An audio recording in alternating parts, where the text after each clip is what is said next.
Salut tout le monde, bienvenue à un autre épisode de mon podcast, un autre épisode particulier où on tourne à la Maison des Arts de Drummondville devant zéro public. On était supposé avoir du public, mais bon, pandémie oblige, nouvelles directives et tout ça. Nouvelles, ça commence à faire un bout quand même, ces directives-là. Mais ça commence à faire un bout de semaines. Je commence à l'avoir intégré, je te dirais. Mon invité aujourd'hui, mon ami, mon grand ami Simon Gouache. Pas la première fois que tu viens au podcast, mais les dernières fois, c'était dans un contexte... C'est la première fois tout seul. Ouais. En tant qu'invité, que Exactement. tu vas être le focus de la patente. Ouais, d'ailleurs, je me demandais, on avait fait des Comedy Geeks là, où on passait des specials humoristiques en reviews. Puis là, comme toi, tu voulais prendre la balle au bon, t'en as fait un petit peu. T'as arrêté ça finalement? Ben, je l'ai arrêté quand tu sais ça, j'ai fait ça vraiment pendant la première vague. Là. Ouais. Puis quand ils ont commencé à réouvrir les salles puis qu'on pouvait recommencer à faire des shows. Occupé, toi. Je me suis comme concentré là-dessus parce que j'ai fait des shows avec j'ai fait quand même pas mal de shows quand ils ont réouvert, là, assez concentré avec du nouveau matériel. OK. Puis moi je suis incapable de faire deux affaires en même temps, fait que c'était le podcast ou les shows. Je te file. Fait que j'ai décidé de faire des shows, mais là c'est ça, quand la deuxième vague est repartie, je me suis dit comme Caroline, je pourrais peut-être recommencer. Mais là, c'est qu'il n'y a pas beaucoup de shows, évidemment. C'est vrai, hein? C'est vrai que là tout a été Kevin canné. Hart qui en a sorti un dans son salon, c'est ça? Dans tu l'as écouté? Oui, je l'ai écouté. Puis? Moi, j'ai trouvé que c'était son meilleur depuis longtemps. Ah, ouais. On dirait que j'ai juste vu les extraits, puis j'étais comme, c'est sûr, c'est épouvantable, j'écoute pas ça. Honnêtement, moi, Mais moi, je l'aime bien. Là, j'ai encore de quoi sur le cœur par rapport au dernier qu'il a fait que j'ai trouvé vraiment, à la limite, pas écoutable. Ouais. Mais lui, je trouve que c'est le meilleur qu'il a fait depuis longtemps. OK. Puis j'espère qu'il va quasiment prendre... Tu sais, parce qu'il est devant, écoute, il doit y avoir 20 personnes, là, gros max. Là. Mais c'est plus personnel, je trouve qu'il va moins dans... Il va moins dans le hacky, il va moins dans le gros gag. Il n'y a pas le choix parce que c'est plus la intime. Grosse là, gimmick, là, tu sais, qui... J'avoue que ça doit y faire du bien parce que, tu sais, faire vraiment, des arénas puis tout ça, à un moment donné. L'humour, c'est pas fait pour être fait dans un aréna, là. Il n'y a pas de subtilité à faire. Ben non, c'est ça. Il faut que ça soit des grosses jokes, là. Ben c'est ça, tu sais, puis dans le dernier qu'il avait fait, il y avait comme... Le show complet, c'était 3 bits. C'était des callbacks de 3 bits, là. C'était la même chose tout le long. Puis, mais là, dans celui-là, il est plus personnel. Il reste encore des petits bouts où je trouve qu'il aurait pu travailler un peu plus. Mais moi, j'ai trouvé que c'est son meilleur. C'est sa famille qui est là ou c'est du monde qu'il connaît ou du public? Des gens qui ont gagné un concours? Il en parle pas. OK. Il fait juste, on comprend que c'est chez lui. Il dit souvent qu'il est dans sa maison. Tu comprends que c'est comme dans son sous-sol, mais tu sais... Pas le même sous-sol que toi et moi, là, on s'entend, là. Il est pas sur le béton, là, avec les poteaux en métal. Non, il y a comme un petit stage. Puis t'as comme des divans un peu partout, mais t'as comme un rideau, mais de temps en temps, avec la shot, tu vois qu'en arrière du rideau, tu sais, ça continue. Ils ont coupé son... Ouais, non, c'est ça, là. C'est pas... Je pense que c'est une belle maison. Mais ouais, c'est vrai, tu me fais remarquer ça, que je me posais la question récemment. Coudon, il n'y a pas de nouveau special, mais c'est normal. Il n'y a pas moyen. En fait, il y a Dave Chappelle là, qui a fait un truc là, comme à l'extérieur, mais c'était pas vraiment... c'était pas qualité non plus. Là. La qualité était plus dans le propos que dans c'est ça, la présentation. Si ça serait sorti s'il n'y avait pas eu le George Floyd. Non, je pense pas qu'il aurait jamais fait ça, je pense pas. T'as-tu vu des trucs intéressants? On va passer à toi éventuellement, mais si j'ai vu des trucs intéressants. T'as-tu vu des shows intéressants pendant la pandémie? C'est quoi tes highlights de ce que tu as vu? J'ai pas découvert grand-chose. Moi, il y a un podcast que j'aime beaucoup, qui est le podcast de Tom Segura, puis sa femme. Ouais. Puis ils ont reçu à monnaie Ian Bagg. Je connais pas. Qui est un Canadien qui fait que du crowd work. 100% crowd work. Ah ouais. Puis moi, je n'avais souvent entendu parler de ce gars-là. Puis tout le monde disait comme quoi, tu sais, c'est un gars qui était capable d'arriver au Comedy Store, puis il y avait 4 personnes dans la place, puis il était capable de partir une émeute tellement c'était bon son crowd work. Fait que là, j'étais comme, OK, mais puis là, il était là à cet épisode-là. Fait que je me suis mis à écouter un peu ses albums. C'est quelque chose, là. C'est vraiment c'est du crowd work d'un autre niveau, là. Ah ouais? C'est impressionnant, là. Il y a un rythme très rapide. Fait que tu te dis, son cerveau, il roule. Tu sais, c'est comme, il y en a des bons, il y en a qui font du bon crowd work. Oui, mais lui, là, c'est comme tac, tac, chaque ligne, tac, il arrête jamais. Ça a l'air d'être. Il pense pas, là. Il attaque. C'est impressionnant. Sinon... Mais je sais qu'on a écouté les deux, le petit documentaire sur Comedy Store que j'ai bien aimé, là. Ouais. Que ça m'a fait m'ennuyer de la scène. J'étais comme, les collègues, la camaraderie, roder du matériel, regarder les collègues sur scène. Exactement. Puis ça m'a fait mettre le doigt dessus, tu sais. Ma blonde, ça fait longtemps qu'elle me demande, ça te manque-tu? Il y a beaucoup de monde qui me demande, ça te manque-tu? Ça tu t'ennuies-tu? Puis j'arrivais pas à mettre le doigt dessus parce que oui, la scène me manque, mais c'est pas comme viscéral. Je suis pas déprimé en ce moment. Non, je comprends. Ma vie va bien, je suis heureux, je profite de la pause. Mais puis là, j'ai réalisé en regardant ça, ce qui me manque, c'est ça. Là, c'est d'arriver, puis on a de moins en moins la chance de faire des soirées, évidemment, là, avec la tournée. Ouais. Mais tu sais, puis d'arriver au bordel ou d'arriver dans une soirée de rodage, puis juste croiser, hey, un tel, hey, ça va bien, hey, un tel est rendu là, puis ça me manque, là, cette espèce de côté-là où t'as jamais besoin de t'expliquer à un autre humoriste. Tu vas juste dire ce qui se passe, puis là. Tu sais, okay, tu pognes le Wi-Fi tout de suite. C'est ça, exactement. Le Wi-Fi pogne dès que tu rentres dans la pièce. Ouais. Ça me manque. Ouais, puis aussi l'espèce de compétition positive, là, tu sais, comme checker les collègues aller, il est rendu là, il fait ça, c'est intéressant, crime, ça t'inspire, ça te donne du souffle, puis t'aimes ton métier dans ce temps-là, là, tu sais. Tandis que quand t'es tout seul dans une chambre d'hôtel, à un moment donné, ça peut devenir un peu... Ben, c'est ça, c'est exact. Tu sais, puis j'ai fait un gala, je pourrais, là, en fait, je sais pas si c'était un gala ou c'était le show de Nive, là, je sais plus qu'est-ce qui est un gala, qu'est-ce qui est une carte blanche, tout ça. Ouais. Puis c'est le premier show. T'sais, moi, quand je vais dans une soirée, c'est bien rare que je regarde les autres humoristes. Je vais regarder ceux que j'aime vraiment beaucoup, mettons, mais regarder pour regarder, on dirait que je sais pas, ça m'a jamais vraiment attiré. Surtout quand tu vas jouer bientôt, puis non, t'es dans c'est ta ça, tête. Puis quand tu sors, puis là, c'est la première fois que j'ai vraiment regardé un show juste parce que ça me manquait d'entendre des jokes, ou juste d'entendre une idée, faire comme, hey, ben, c'est bien une bonne idée, ça. Comme je me demande comment il a pensé à ça, puis... Ouais. Ça a fait du bien, ça. Ça fait du bien de s'ennuyer. Un peu. Tu sais, je veux dire, ça fait une éternité que je t'avais pas vu. En fait, faut le dire, comme on est amis dans la vie, mais c'est la première fois qu'on se voit depuis la pandémie, depuis le début de la pandémie. J'ai pas vu grand monde, là, je veux dire, on n'a pas vraiment le droit. Là. Non. Mais là, bon, il y a des mesures sanitaires ici, puis c'est correct, puis tout ça. Mais ouais, c'est fou. Là. Je prends des nouvelles de toi là, en ce moment. Là. Ah oui, non, c'est ça que ça sert. C'est exactement ça. Hey, en préparant les affaires, je me demandais, tu sais, comme on dit qu'on est amis, puis ça, je me rappelle pas comment qu'on s'est connus, en fait, comment on a consolidé cette amitié. Moi, j'ai la pire mémoire. Fait que... Moi, je m'en rappelle. Ben, en fait, moi aussi, j'ai la pire mémoire. Ah ouais? Mais Non, toi, tu te rappelles de des jokes que j'ai faites, puis ça me met mal à l'aise. J'ai une mémoire sélective. J'ai une mémoire très sélective pour certaines affaires. Mais oui, je m'en rappelle très bien. C'était dans le temps que tu animais au Saint-Cyboire. Mm-hmm. Puis moi, je commençais à y aller de plus en plus. Puis moi, moi, en sortant de l'école, la première personne que j'ai faite, OK, ça, là, pour moi, c'est ma définition de ce que je dois viser, c'était toi.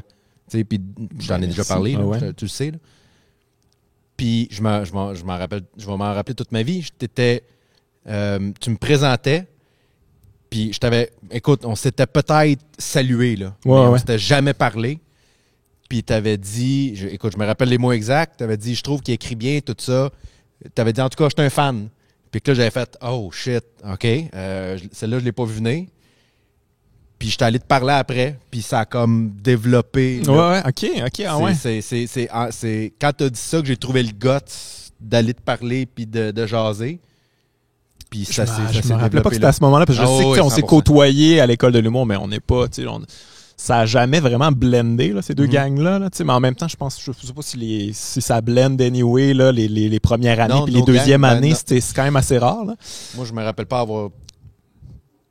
pas t'avoir parlé à l'école. C'est vrai, on a fréquenté l'école ensemble. Moi, la première fois que je t'ai vu, je m'en rappelle même pas.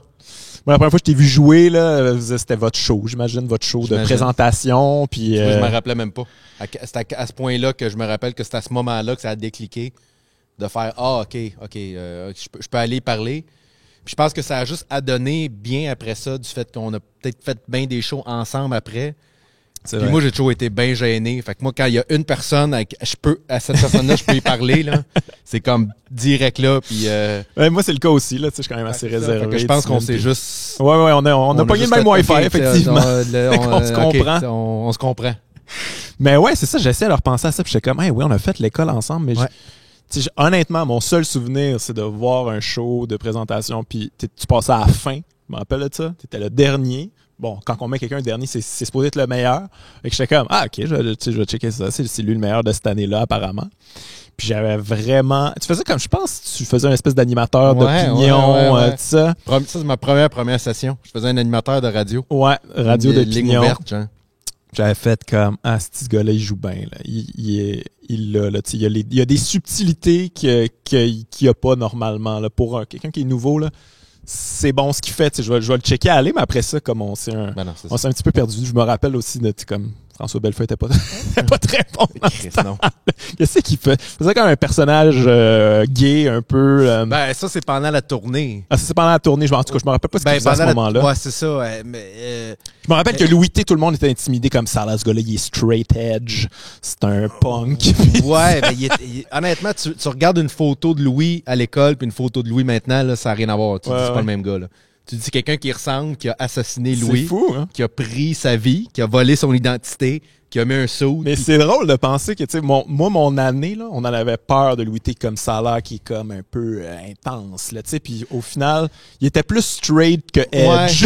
Ouais, non, c'est ça. Il est pas... il est sweet, là. Je veux dire, il n'a jamais fait de mal à personne, puis tout ça, mais il est intimidant dans le sens qu'il est... Tu sais, il est grand, à l'école, il était assez costaud aussi, là. Mais c'est juste qu'il y a une attitude très... il y a toujours une attitude très sec. Ouais. Fait que moi, je me rappelle de ça. Mais non, François à l'école, c'était que des personnages. Il faisait que des personnages. Quand il est sorti de l'école, là, il s'est comme lancé dans le stand-up. Puis je te dirais qu'une chance qu'il a trouvé son personnage. Ouais, mais c'est un personnage qu'il fait. Il est encore dans le personnage. Mais écoute, François en stand-up, c'était pas ça. Là. Je me rappelle, là, c'était pas évident. Là. C'était rough, là. Ouais. Non, mais tout à fait. Mais il a trouvé... Tu le sentais quand même qu'il y avait un génie en arrière. C'est juste, c'était pas son... C'était pas sa voix, là. C'était pas ça, là. Et moi, je me rappelle avoir vu ça pour la première fois quand il l'a trouvé, ça. Tu sais, c'est comme... Ouais, moi aussi. C'est comme frapper par hasard, ça a la bonne corde, là. Puis là, t'es comme, ça résonne. Puis là, tout le monde fait comme... C'est bon, ça, garde ça. T'as vraiment tapé sa bonne corde, là. Puis je me rappelle au début, quand il a fait...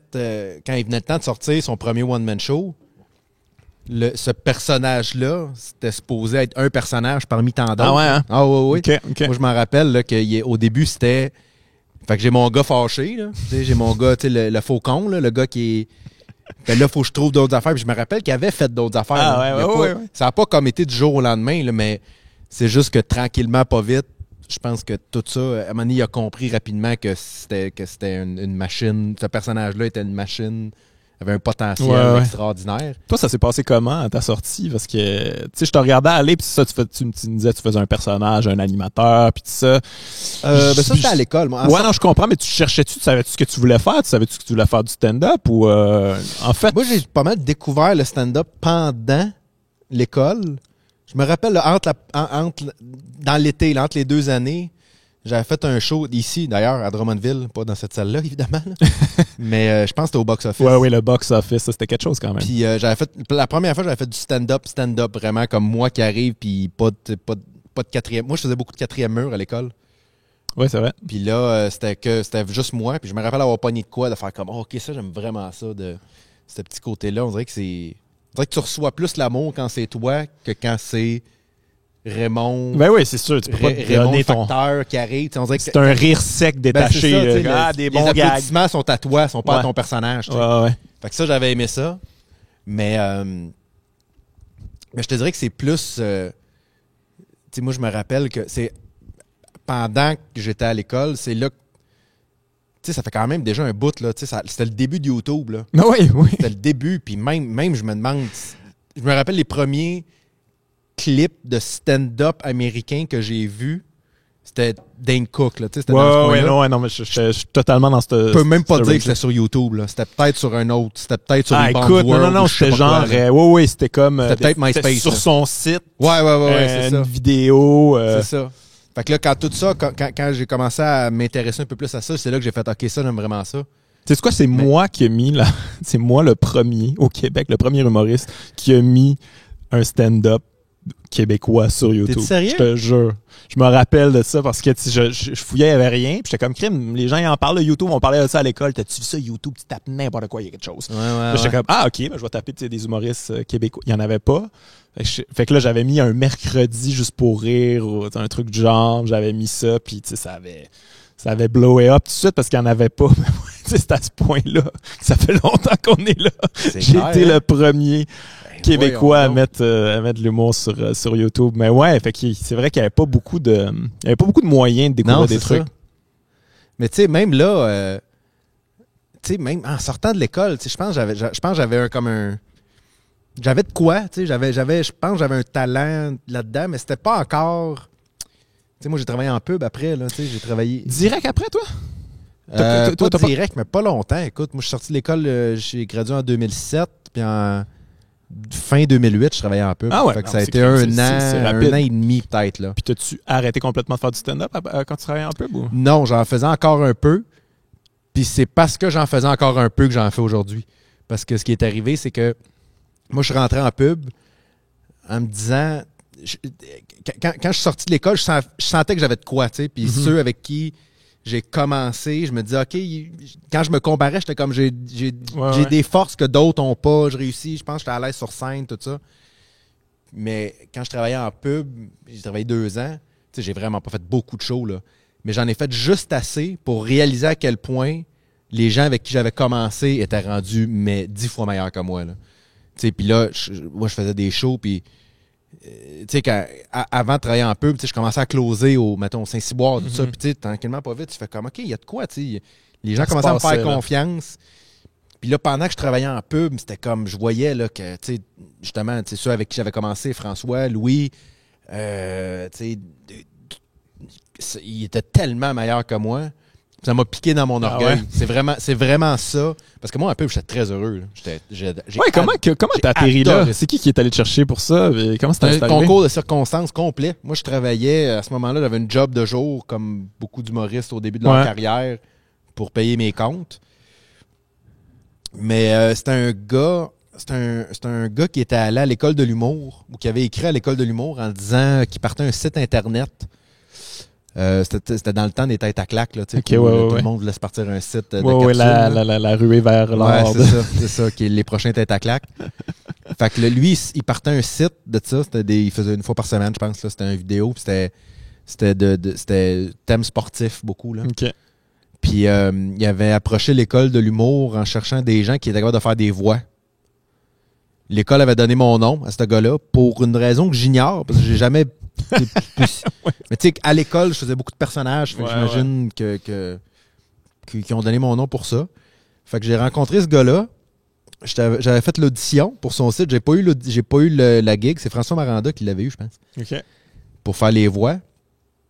Puis, mais j'avais dit au gars, tu sais, écoute, moi, je suis principalement un auteur. Tu sais, je suis un humoriste-auteur. Si jamais tu cherches un auteur, tout ça, tu sais, appelle-moi. Puis il m'avait donné une couple de chances. Mais on s'était juste comme liés d'amitié, tu sais, on avait... Puis lui, à un moment donné, il m'avait dit qu'il était un ancien concepteur publicitaire. Puis je me rappelle juste avoir dit de même, ça m'a toujours intéressé, la pub. Ce qui était vrai, mais pas vrai en même temps. C'est vrai, ça m'intéressait parce que c'était quelque chose que je trouvais le fun, mais ça m'avait jamais passé par l'esprit d'essayer ça. Puis quelques semaines après, je reçois un appel d'un directeur de création qui dit « Hey, un tel m'a donné ton nom, le gars pour qui je travaillais, entre guillemets, là, pour son site Internet. Il dit, il m'a parlé de toi, il m'a dit que tu étais un bon auteur. J'ai un concepteur qui part en congé de paternité 3 semaines. Ça te tente-tu de faire 3 semaines en pub? » Moi, à ce moment-là, je l'ai fait pour l'argent. C'était comme le salaire qu'il me donnait par heure, de l'heure à ce moment-là. C'était comme... Quand tu commences, c'est rough. Aucun bon sens. J'étais comme... Je me suis dit, ils se sont trompés. Là. Il y a quoi? Il y a un zéro de trop, il y a une virgule à pas bonne place où ils n'ont pas compris. Ils voulaient dire 13, ils ont compris 30. Je sais pas qu'est-ce qui est arrivé. Là. Mais fait que j'ai fait les 3 semaines. Puis après les 3 semaines, ils ont dit, hey, si ça te tente, nous autres, on t'engage, on te trouve bon. Puis à ce moment-là, comme je te dis, pour revenir à ce que je disais, c'était pas... L'humour était pas encore une passion. C'était pas viscéral. Non, c'est ça. C'est quelque chose que j'aimais beaucoup faire.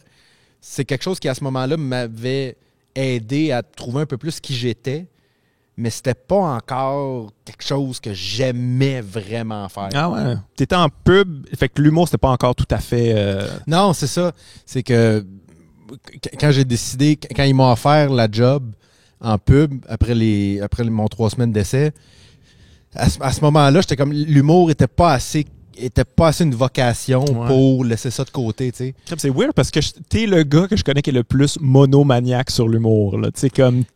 Ça s'est développé par la suite, puis je pense qu'au début, mes premières années en humour, j'aimais ça faire ça, mais c'était pas comme... J'étais pas moi-même sur scène. Non, c'est que je me J'avais un gros filtre entre tu t'étais pas complètement trouvé encore. Non, vraiment pas. C'est normal. C'était encore un combat. Tu sais, je sentais... C'était encore un combat en dedans de moi pour faire... Puis le combat était pas si le fun encore. Ouais. Puis par la suite, quand je me suis mis à plus développer mes affaires puis à plus trouver ce que j'aimais, là, le combat est devenu le fun. Là, le combat pour chercher les rires, trouver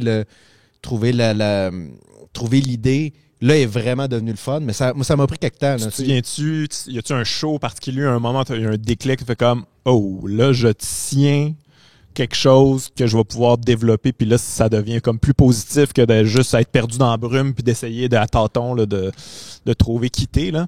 T'as-tu un show particulier? As-tu un événement particulier ou c'est vraiment graduellement? C'est assez graduel, mais je me rappelle plus que je me rappelle plus que quand j'ai commencé à plus trouver ma voix, puis à un moment donné, je me suis mis à sentir que, Colin, c'est bon ce que je fais, c'est bon ce que j'écris.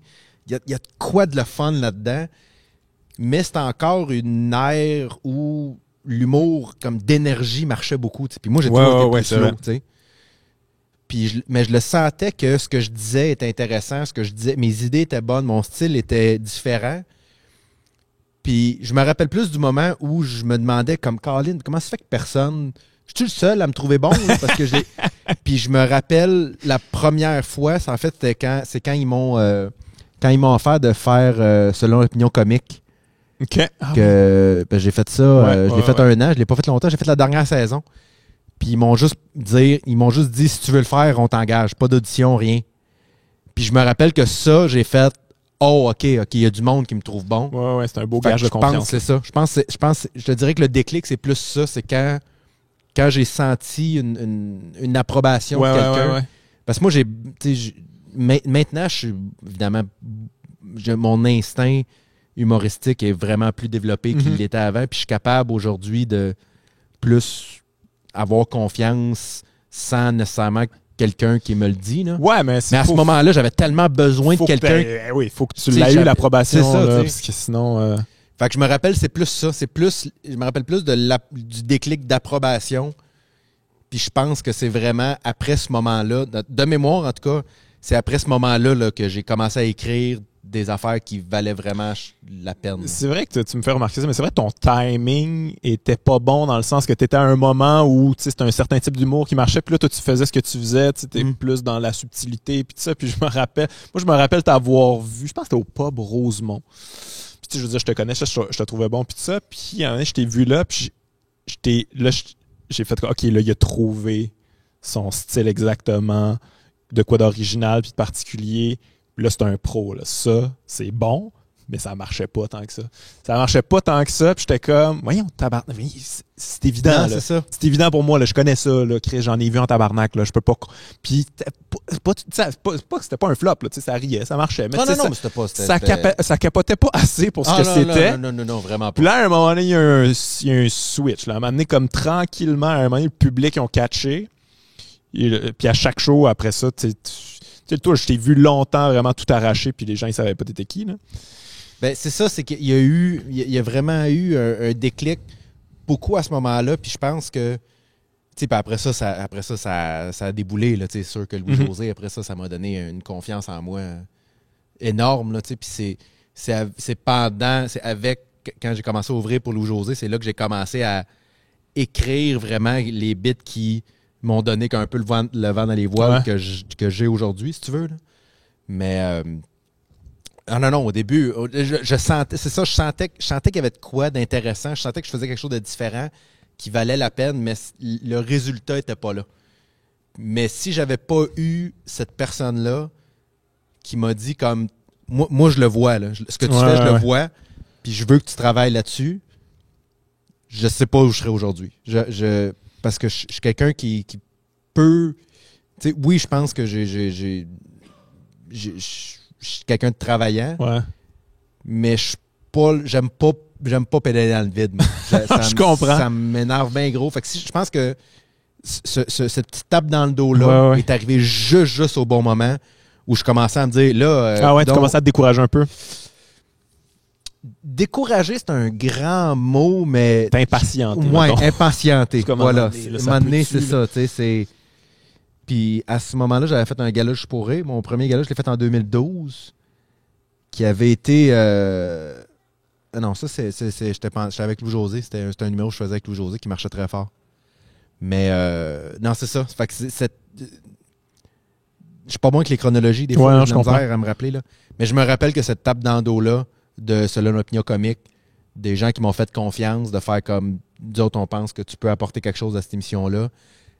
Je me rappelle que ça m'a donné une confiance en moi puis une tape dans le dos que j'avais vraiment besoin. Mais t'étais résilient pour vrai, parce que moi je me rappelle là, de faire des pep talks comme non, ça va arriver, ça s'en vient, ça s'en vient. Puis je me rappelle encore de ces pep talks-là. Puis comme je te dis, ça, le fait que c'était toi qui me le disais, je pense qu'il m'a beaucoup aidé aussi. C'est qu'à un moment donné, j'ai eu la reconnaissance des gens avec qui je le faisais, avec qui je faisais ce métier-là. Ouais, c'est important. Je pense que même si le public embarquait pas tant que ça, puis oui, je sentais qu'il y avait de quoi, mais on était loin du CrossFit, là. On était loin en estique de la réaction, là.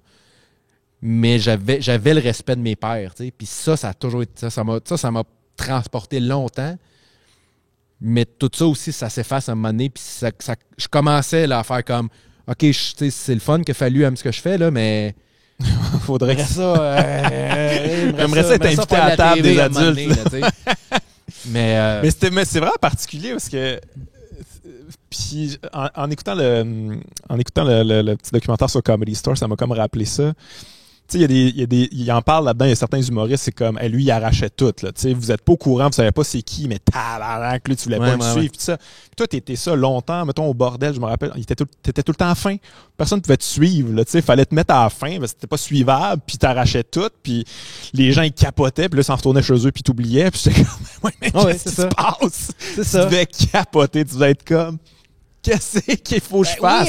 Oui et non, parce que, comme je te dis, à ce moment-là, ça, c'était encore dans le bout où l'amour de mes pères, puis la confiance, puis le fait que j'avais le respect, que je me sentais vraiment à ma place. Oui, le public n'était pas tout là, mais je me sentais vraiment à ma place parce que les gens que moi j'admirais me trouvaient bon. Fait que ça, c'était comme... J'avais juste besoin de ça pour rider. Puis les rires étaient... À un moment donné, les rires sont mis à être de plus en plus. Mais ça a été long, là. Ça a été long, là. Mais comme c'est une belle histoire, parce que toi, c'est comme... Je sais pas si c'est le dernier, mais probablement un des derniers succès 100% organiques, là.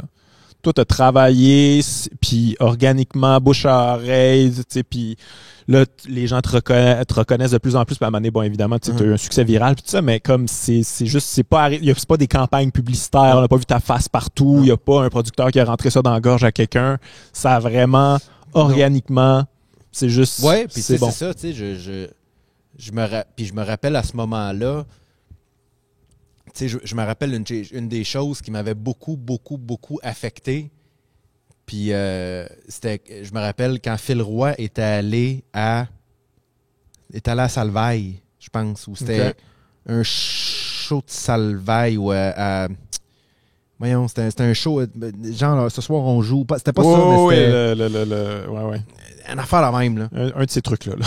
Puis il a fait un hit, là, mais monstre. Puis pas longtemps avant ou pas longtemps après, il y avait eu aussi Daniel Savoie qui avait fait une présentation aux Gémeaux. Puis que ça avait, le lendemain, il était partout.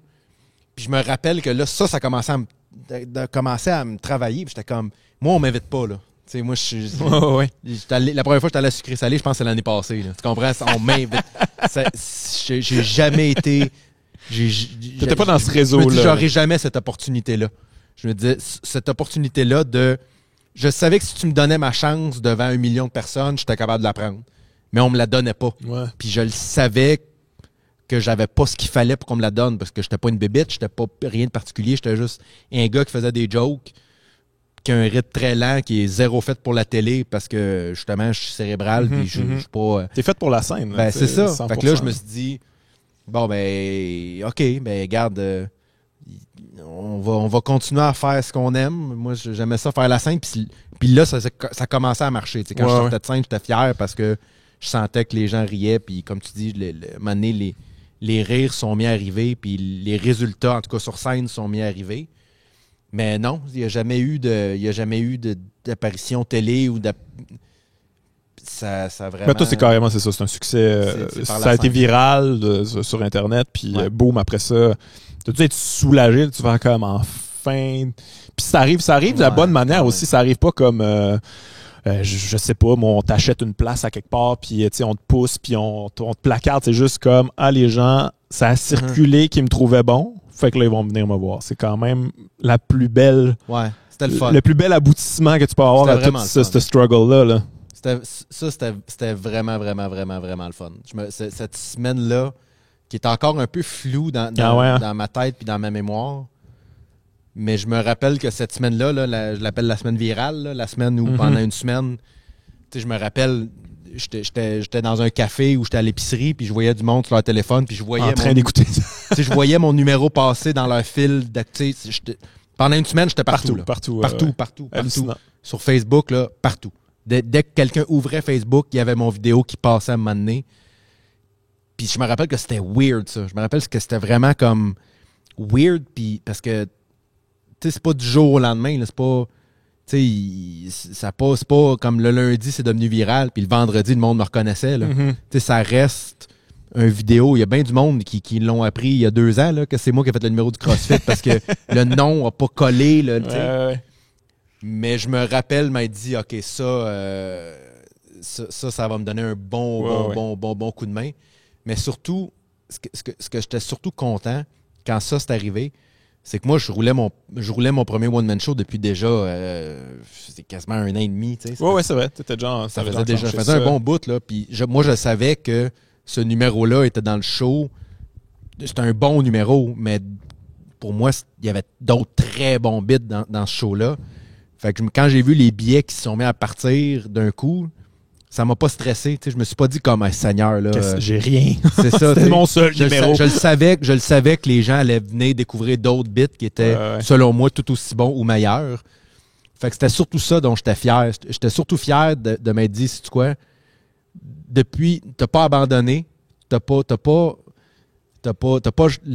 baissé les bras parce que justement le succès arrivait pas aussi rapidement que toi tu pensais que ça allait arriver ou que tu pensais que tu méritais que ça arrive.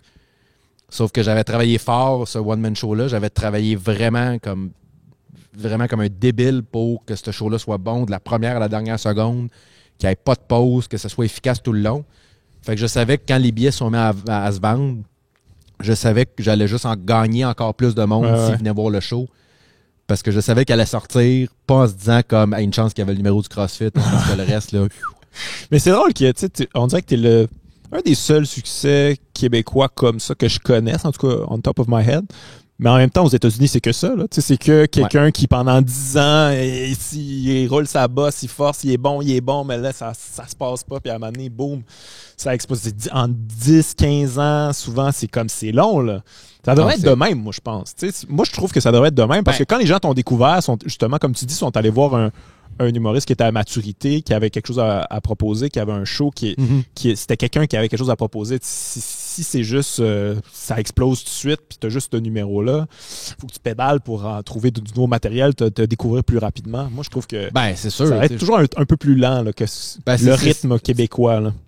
Moi, je pense que en même temps, tu peux pas contrôler. Le monde trippe sur qui trippe. Puis on aime tellement l'humour ici. C'est qui le nouveau? C'est qui le prochain? Qu'est-ce qui se passe? Mais je pense que... Moi, je me considère chanceux d'avoir eu ce chemin-là, même si il y a eu bien des downs, il y a eu bien des moments où j'étais comme, OK, c'est bon, quand est-ce que ça va arriver, si ça arrive? Mais moi, je suis content parce que je pense que, comme tu dis, j'ai maturé dans l'ombre. Puis quand la lumière est arrivée, j'étais prêt, j'étais mature. Tu sais. Ouais.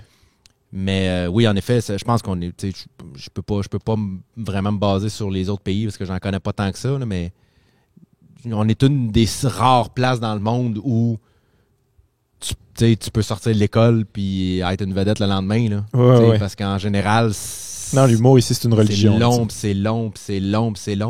Mais là, je pense que tranquillement, pas vite, ça commence parce qu'en même temps, je me remets à quand nous, on a commencé. Tu sais, c'était quand même... Il n'y avait pas tant d'opportunités que ça. Là, aujourd'hui, il y a des open mic. Il y a des open mic, il y a Internet, il y a plein de plateformes, il y a 40 000 affaires que tu peux faire créativement là, pour te faire remarquer. Là. Nous autres, c'était comme... Mais moi, je continue de penser que les gens le sentent quand les gens qui se déplacent puis qui s'assoient dans une salle puis qui regardent quelqu'un sur une scène, ils sentent si t'es mature ou si t'es pas mature. Ils vont c'est pas une question si c'est bon ou c'est pas bon, mais développer ce contact-là avec le monde qui sont assis dans la salle, ça prend du temps. Ouais. Ça arrive pas, ça. D'être drôle, d'être pas drôle, d'être original, d'être fou, d'être créatif, ça, tu l'as naturellement. Ouais. Mais ce contact-là, de vraiment connecter avec les gens, des êtres humains qui te regardent avec leurs yeux. C'est un métier qui s'apprend. C'est un métier qui s'apprend vraiment. Tu l'as pas. Il y a des gens qui sont plus à l'aise. Moi, j'ai toujours été à l'aise sur une scène. Dès le premier jour, je sais pas d'où ça me vient. Puis même, tu sais, moi, avant de rentrer à l'école, je n'étais jamais monté sur une scène. J'avais jamais fait de théâtre, j'avais jamais rien fait. Rapidement, moi, j'avais ça déjà. Cette aisance-là sur scène, je sais pas d'où ça me vient. Je l'avais. Tu te sens en sécurité sur scène?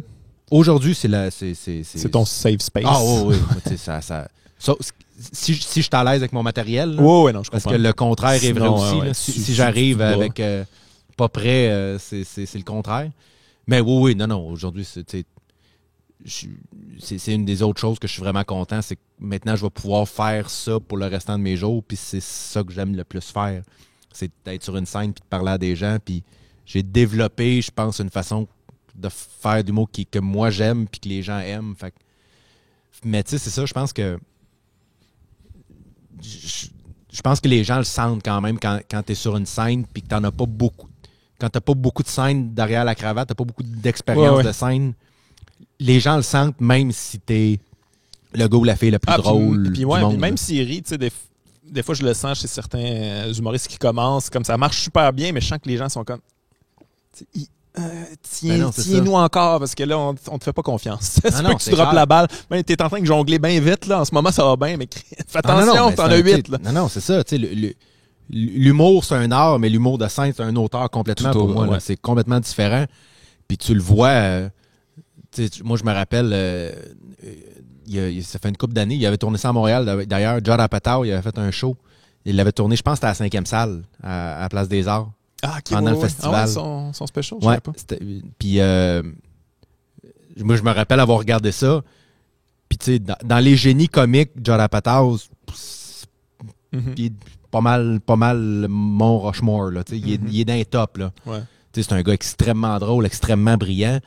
Mais tu le voyais là, que sur scène, c'était pas ça. Là. Puis je me rappelle plus qui avait dit ça, que t'as 10 minutes, peu importe t'es qui, t'as 10 minutes de laisser passer. Là. Ouais. Jack Nicholson arrive au bordel, 10 minutes, il peut dire ce qu'il veut. Après 10 minutes, il faut que tu sois drôle. Puis après 10 minutes, il faut que tu nous accroches. Puis il faut que tu... Puis c'était ça, quand j'avais vu un gars comme ça qui était un génie de l'humour. Puis à un moment donné, c'est ça, après 20 minutes, t'es comme... Ouais. OK, c'était bon for the old virgin, là, mais là... Pourquoi je cite dans le fond? Ça commence à être long. Là, j'aurais peut-être dû aller voir quelqu'un qui c'était vraiment sa job. C'est ça, tu sais. Puis ça ment pas. L'expérience de scène, la vraie expérience de scène, la vraie connexion, je pense que c'est juste le temps qui fait ça. Il y en a que c'est plus long, il y en a que c'est moins long. Ouais. Mais ça prend un minimum. Ça me surprend que tu dises que tu n'étais pas trop sûr si tu voulais faire ça. Comme je te disais tantôt, je trouve que premièrement, tu es quelqu'un qui a été très résilient, mais quelqu'un qui est vraiment focus sur l'humour puis qui aime vraiment beaucoup ça. Mais au départ, toi, tu t'es inscrit à l'école d'humour, tu t'essayais quelque chose, genre? Ou moi, ça n'avait rien à voir avec une passion ou quoi que ce soit. Ouais, c'était... 0. Moi, c'était un guess médecin à la base. Mon père, ma mère, c'est mon hallucinant, oncle, ma tante. pourquoi tout le monde? C'est comme on a une famille de... Ben, ma mère est médecin, son frère, mon oncle, médecin aussi. Les deux, tu sais, mon grand-père a eu 2 enfants qui sont devenus médecins. Ma mère a rencontré mon père à l'hôpital. Mon oncle a rencontré sa femme à l'hôpital. Fait que ça a fait comme père, mère, oncle, tante. C'est incroyable. Ouais, fait que c'était tout ça. Puis, tu sais, moi, quand mon frère, évidemment, là, aujourd'hui, il est médecin. Là, mon frère est psychiatre. Mais quand il était jeune, mon frère, ça a toujours été le premier de classe, mais comme partout où il a passé. Là. Mais partout. Lui, c'était dans son ADN. Ah non, c'était comme, c'était... Mon frère, c'était quelque chose. Là. Moi, à 17-18 ans, je revenais chez mes parents, un peu buzzé. Il était 1h du matin, mon frère, il étudiait. Je revenais pas. Là. Ça fait chier, ça. Ah non, mais... C'est quoi ce comparatif? Non, fait que tu le savais. Il était pas médecin, évidemment, mais tu le sentais qu'il allait avoir une carrière... une grande carrière. Il pouvait le faire s'il voulait. Oui, sans l'ombre d'un doute. Si c'était pas ça, c'était autre chose de tout aussi très prestigieux. Ouais. Fait que moi, quand j'étais jeune, c'était il y avait rien d'autre que ça. C'était ça. Oui, c'était le chemin. Tout le monde est médecin, I guess que toutes les familles, c'est toutes des médecins. Le fils de LeBron James, il joue au basket. Pas mal le choix, même s'il est moins bon. C'est ça, tu sais, je veux dire, maintenant, c'est comme ça devient juste ça. Puis rapidement, au secondaire, j'étais correct, là, mais tu sais, j'étais loin dans les premières classes. Mais rapidement, au cégep, à un moment donné, j'ai fait, OK, tu sais, c'est pas pour moi. Pas, là. Ça arrivera pas. Mais t'avais quand même ça comme but en disant comment, qu'est-ce que c'est ça? Moi, j'ai fait la demande en médecine. Ah ouais? Oh oui. Après cégep, Non, attends. Pour refuser, il faut qu'ils considèrent. OK. Ça aurait été J'ai pas été refusé parce qu'ils ont même pas regardé mon dossier. Ça aurait été hâte que tu fasses genre une espèce de cours en ligne de médecine puis tu deviennes l'espèce de Saul Goodman de la médecine dans ta famille qui est un peu boboche, mais qui le fait, mais qui est comme moyen. Tu sais, les lumières dans mon bureau sont ouvertes à 2h du matin. On sait pas trop. Travaille tard, mais il y a une file en avant du bureau. C'est weird. Mais regarde, il a son diplôme. Non, mais tu sais, moi, c'est ça, moi, j'étais comme... Tu sais, je me rappelle, après ça, j'ai fait une demande en médecine dentaire pour être dentiste en me disant comme next best thing, tu sais. Ah ouais. Mais... Pas plus. Puis là, j'ai été évidemment refusé là-dedans aussi. Fait que là, le cégep pas fini. Fait que là, j'étais comme, bon, ben là, maintenant, c'est l'université. En ayant, mais aucune espèce d'idée. Puis là, on me disait, pour rentrer en médecine, il faut que tu t'inscrives en biologie. Ouais. Puis que tu pètes des scores en bio. OK. Fait que j'ai fait... je me suis inscrit à McGill. Je me suis inscrit à McGill en biologie moléculaire. Je suis allé sur le camp... J'ai été inscrit 1 an. J'ai été sur le campus 2 fois, je pense. T'as été inscrit 1 an? Ouais. T'as 2 sessions, dans le fond? J'ai été inscrit 2 sessions. Moi, ma mère avait... Elle a encore une clinique médicale au centre-ville. Ouais, j'ai été. Fait que c'est ça. Fait qu'on partait de chez nous. Moi, je m'étais arrangé pour avoir tous mes cours le matin. Fait que je partais. Ma mère me donnait un lift jusqu'à Berry-UQAM. Elle allait travailler. Moi, je prenais Berry en disant, je m'en vais à l'université. Je prenais le métro et je retournais chez nous. Tu retournais chez vous? Tous les jours pendant 1 an. Je l'ai jamais su. Là, je sais pas quand est-ce qu'ils l'ont su. Je sais qu'ils le savent. Je me rappelle pas. À ce moment-là, ils le savaient pas. Je suis pas mal sûr. Parce que j'aurais passé au cash. Mais non, tu sais. Semblant. Écoute, j'étais allé à la journée porte ouverte, ouverture de McGill, puis j'ai fait ça se pourra pas. Là. Ça se pourra pas. C'était. Chris, c'est drôle. J'étais incapable. Tu connais-tu le roman d'Emmanuel Carrère, je pense? Ouais, c'est Emmanuel Carrère. Ça s'appelle. Je me rappelle plus du nom. Mais en tout cas, c'est une histoire vraie. Il a écrit une fiction sur une histoire vraie. C'est une histoire de Jean-Michel Roman, je pense. Je pense que c'est ça son nom. Une histoire qui était bien populaire en France où lui, pendant 15 ans, il faisait croire à sa femme que je pense qu'elle allait faire, mais il disait qu'il était médecin, là, quelque chose du genre là. Ouais, je pense que c'était ça. Puis il était pas médecin, là, il avait échoué ses cours puis tout ça, mais pendant qu'il a menti à sa femme, puis là il menait un rythme de vie par rapport au salaire de médecin, mais je sais pas s'il allait jouer ça au casino ou whatever. Là. Je sais pas ce qu'il faisait là, pendant qu'il s'en allait puis il faisait semblant qu'il était médecin, mais... c'est exactement ça. Mais il a fait ça pendant 15 ans, mais bon, ça finit super mal parce qu'à un moment donné, il était supra-endetté. il a genre tué sa femme, ses enfants, puis je pense qu'il s'est suicidé. En tout cas, des quoi de fucking dark, là. Ça mais ça aurait pu être ça. Non, mais écoute, moi, je te dis, j'ai fait la journée porte ouverte ou la journée d'accueil ou je sais pas quoi. Puis j'ai fait, ça se pourra pas. C'était pas pour toi du tout. Mais zéro. J'avais un ami qui allait en même temps que moi, qui était pas dans le même programme, je pense, mais qui était comme, on avait des cours semblables. Fait que je suis peut-être allé quelques reprises avec lui dans l'auditorium pour écouter un cours, mais j'ai fait aucun examen. Je me suis présenté à aucun espèce d'examen. Mais comment t'as fait pour le faire aussi longtemps quand t'as rien? Tu sais, à un moment donné, moi j'ai fait... juste été au cégep, OK? Puis ma première session, en fait, non, première moitié d'année, je faisais ce que je pouvais, là, mais ça m'intéressait pas bien. Puis après ça, je me suis mis à genre m'en calisse. Je vais au cours, je vais pas au cours, je vais au cégep, je fume des battes, on va boire de la bière au pub à côté, puis tout ça, puis j'ai tout coulé. Mais là, après ça, je pouvais plus y aller. C'était comme, t'as coulé toutes tes cours, fait qu'on peut plus t'accepter, t'es plus éligible, t'es trop poche, votant, t'es pas présenté. Là. Fait que toi, t'as pu faire ça pendant 1 an, t'as pu te réinscrire malgré que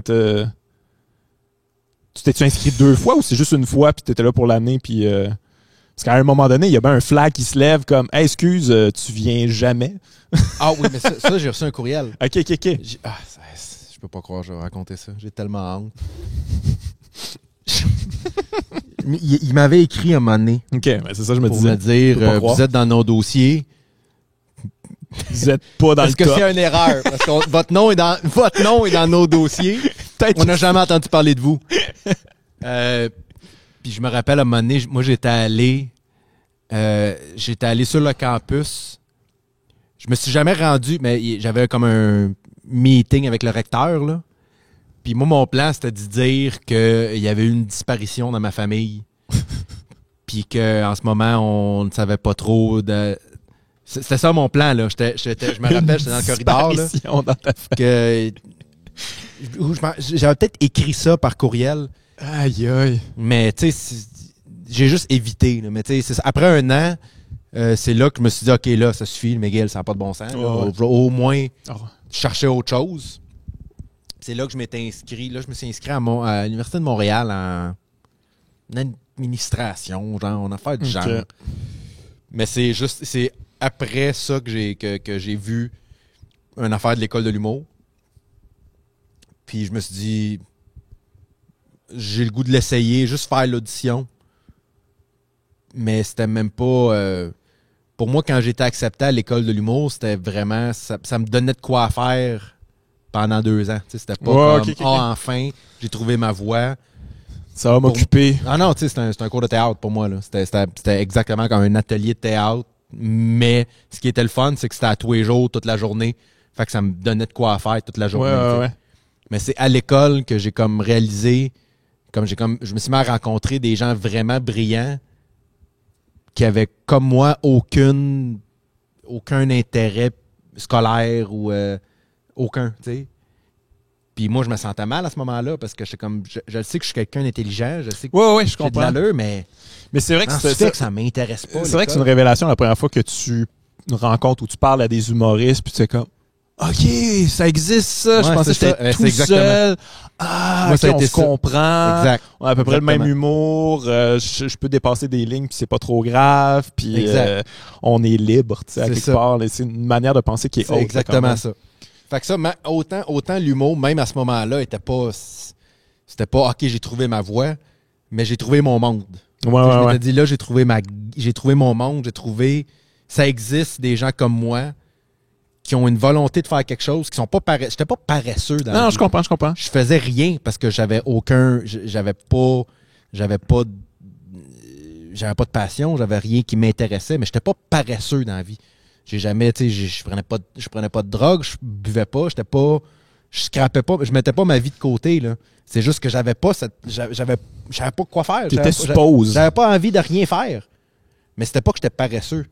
Puis quand j'ai trouvé ce monde-là, quand j'ai fait OK, tu sais, OK, ça c'est du monde brillant, tu sais, je me rappelle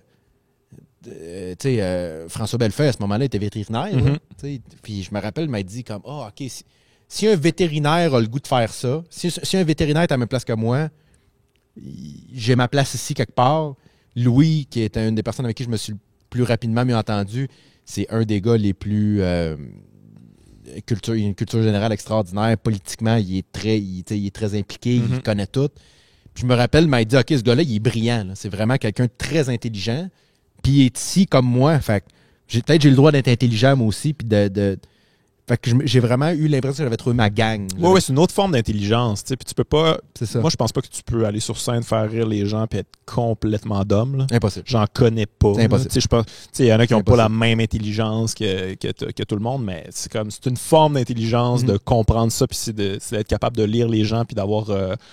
De reconnaître socialement là, qu'est-ce qui est drôle, qu'est-ce qui vient toucher certaines cordes. Ça prend une forme d'intelligence quand même très développée. Pour moi, ça prend une forme d'intelligence pour être capable de formuler quelque chose. Pour être un bon humoriste, je pense qu'il faut que tu sois capable de formuler des idées d'une façon que personne d'autre est capable.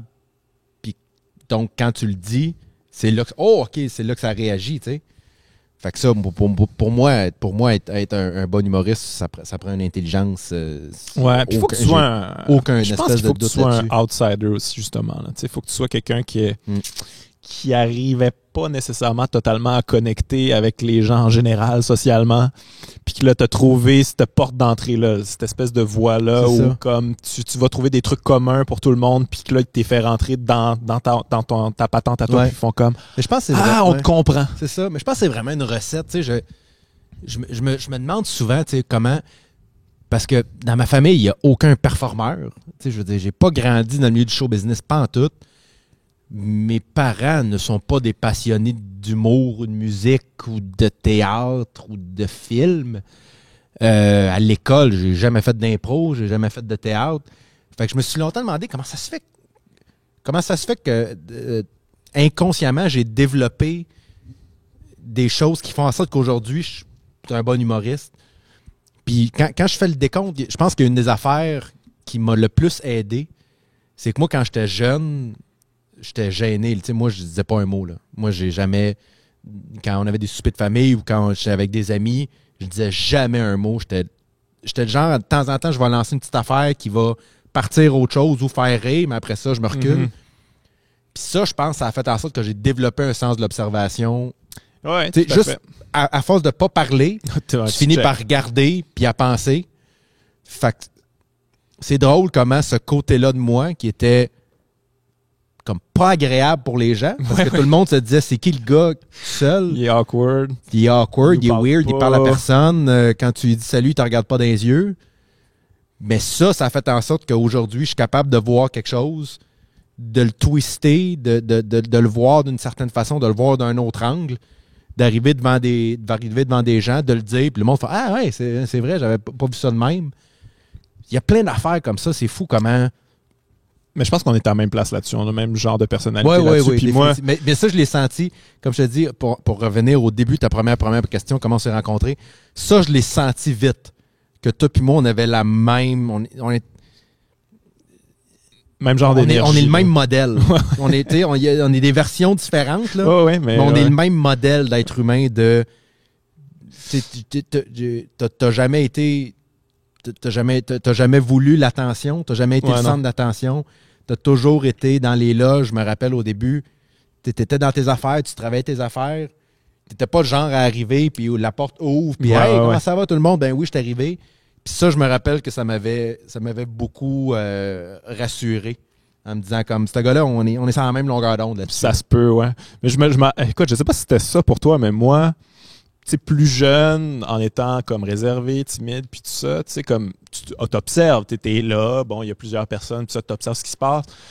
Puis là, il y a des affaires qui viennent en tête parce que t'as quand même, moi, j'étais créatif quand même dans ma tête. Puis là, il me vient un truc drôle à dire, mais là, j'ai pas le bon timing, j'ai pas réussi à le dire. Fait que là, comme, je le réprime, je le garde dans ma tête, puis là, je fais comme, bon, ben, il y a ça que j'aurais pu dire, mais là, je l'ai pas dit. Là, il y en a un autre. Puis là, à un moment donné, ça s'accumule, puis tu fais comme, hey man, j'aurais tellement d'affaires, le fun à dire d'après moi, mais que je suis jamais capable de les plugger.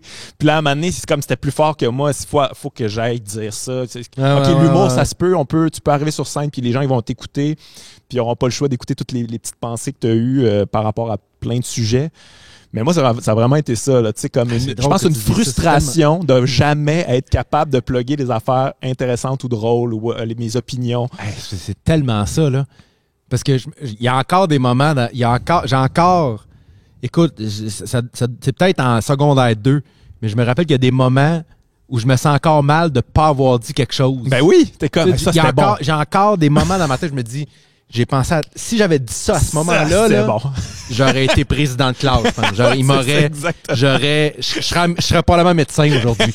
Si j'avais dit ça, c'est tellement drôle, tu vas être médecin. Si j'avais dit ça à ce moment-là, en secondaire 2, je serais médecin aujourd'hui. Ça t'aurait donné toute la confiance. Puis je pense que, en effet, les premières fois où tu montes sur scène, je pense que naturellement, c'est ces moments-là que tu fais comme... Je me rappelle avoir pensé à ça dans telle situation, je pouvais pas le faire, fait que je vais le faire là. Ouais.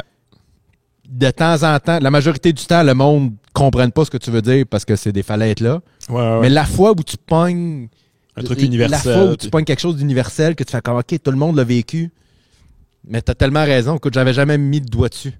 Puis je pense que cette obsession-là... C'est en t'écoutant puis en parlant que je fais comme moi je pense que c'est ça, tu sais, je pense 100%. C'est ça, j'étais jamais capable, c'était frustrant, puis j'étais comme semble que j'ai de quoi d'intéressant à dire, me semble que je suis capable d'être drôle, puis c'est ça, des frustrations de que ça aurait été bon si j'avais dit ça, pourquoi je l'ai pas dit. Ouais. Puis mais c'est fini après ça, tu sais, si tu fais pas de scène, si tu fais pas rien. Mais en même temps t'avais ces moments-là où t'avais la bonne affaire à dire au bon moment, puis là, tu faisais rire les gens, ça arrivait, te faisait ça sentir bien. arrivait. Moi, je me rappelle de ça, je me rappelle...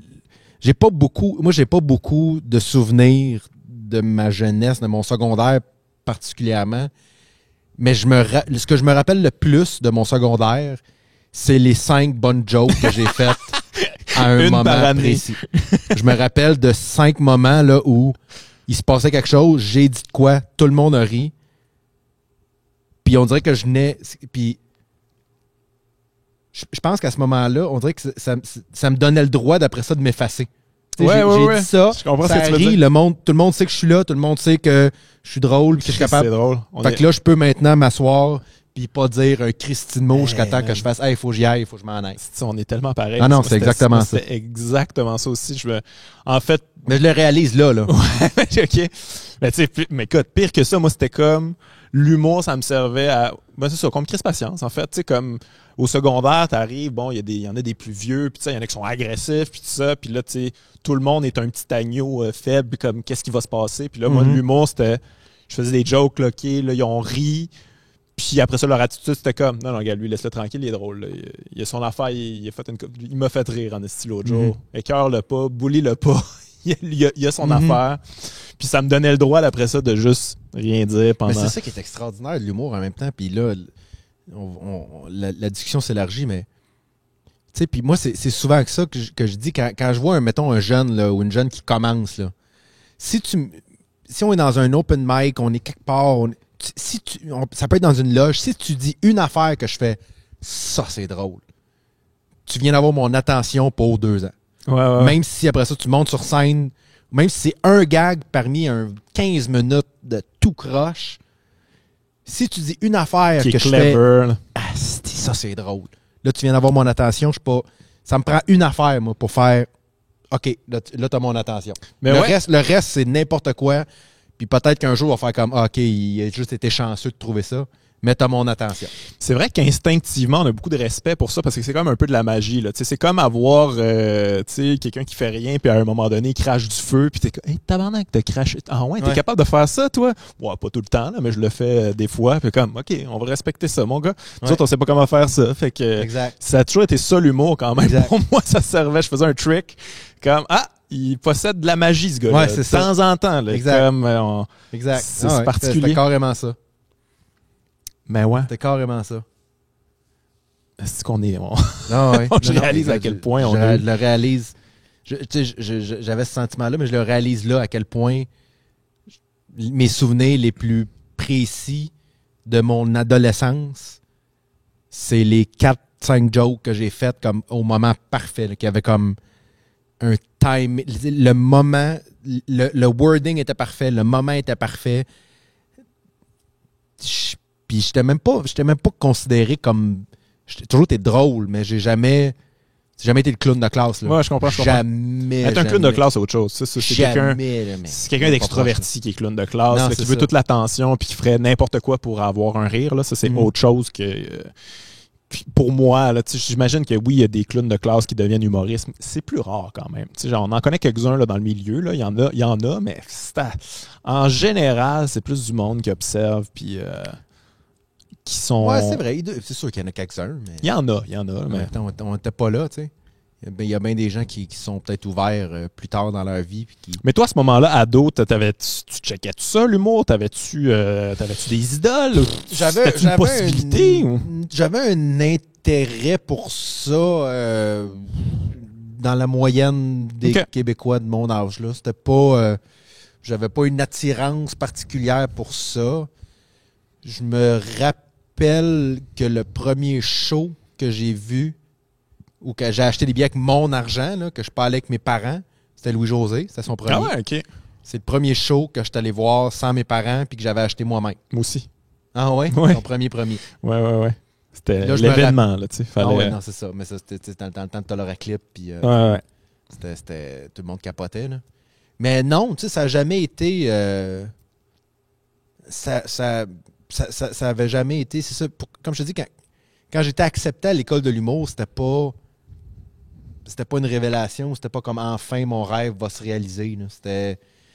J'avais même pas d'intérêt pour ça particulièrement. Je te dirais que même de mémoire, là, quand je suis rentré à l'école, c'était en me disant comme ça va peut-être m'aider à rentrer à l'école de théâtre. Je pense que j'avais plus. Ah ouais, ok. Je pense que j'avais plus. J'avais ça comme question pour toi parce que tu joues bien. T'sais. J'ai toujours trouvé que t'as un jeu en finesse subtile, bien maîtrisé, puis tout ça, puis je pense que tu pourrais jouer. T'avais-tu ça? T'avais ce désir-là de peut-être faire... peut-être être comédien? Peut-être. Plus qu'humoriste, en tout cas. Parce que, comme je te dis, humoriste, c'était pas quelque chose... c'était pas une voix qui m'intéressait nécessairement. Mais oui, peut-être plus... Je dirais qu'au début de l'école, là, comme c'était un peu flou, là, mais de mémoire, si tu m'avais fait signer un contrat là, tu veux être humoriste ou acteur, je pense que j'aurais signé acteur à ce moment-là. OK. Je pense que c'est quelque chose qui m'intéressait plus. Mais encore là, tu sais, j'ai jamais joué dans rien, j'ai jamais rien fait. Je pense que c'est juste... Mais t'as un bon instinct pour ça, je pense. Je pense que j'ai un bon instinct du jeu, mais je pense qu'encore là, ça me vient... De rejouer des situations dans ma tête encore et encore et encore et encore. Fait que j'ai tellement de pratique tout seul dans ma tête à jouer des scènes que je suis peut-être capable de les jouer plus aisément dans la vie. Mais encore une fois, j'ai aucune idée d'où ça me vient, ça. J'ai une question pour toi. Là, on parlait je parlais d'humoriste, puis tu m'as dit, bon, le premier show que tu as vu avec ton argent, c'est Louis-José. Mais moi, j'ai comme une théorie qu'on a 3 idoles, les humoristes, OK? Première idole, c'est celui qui te fait découvrir le stand-up. Peu importe de quelle manière, mais qui te fait comprendre que le stand-up, c'est quelque chose de particulier, c'est une énergie, puis c'est intéressant. T'sais. Deuxième idole, c'est quelqu'un qui te fait découvrir que le stand-up, ça peut être complexe, ça peut être autre chose, ça peut être plus développé de telle manière ou telle manière. Puis troisième idole, c'est quand t'en fais de l'humour, que tu maîtrises les codes, puis que tu fais comme, OK, lui, je le trouve bon pareil. Même si je connais tous les trucs, là, je sais que lui... des comics qu'on appelle. Ouais. Mais fait que toi, ça serait quoi ces 3 idoles-là? Le premier idole qui te fait découvrir le stand-up, qui t'a fait comprendre que OK, ça c'est quelque chose Dane qui Cook. est. Ah ouais? Ah ouais, toi c'est c'est vrai, toi c'est Dane Cook. Ouais. Mais c'est quoi moi aussi? Dane Cook.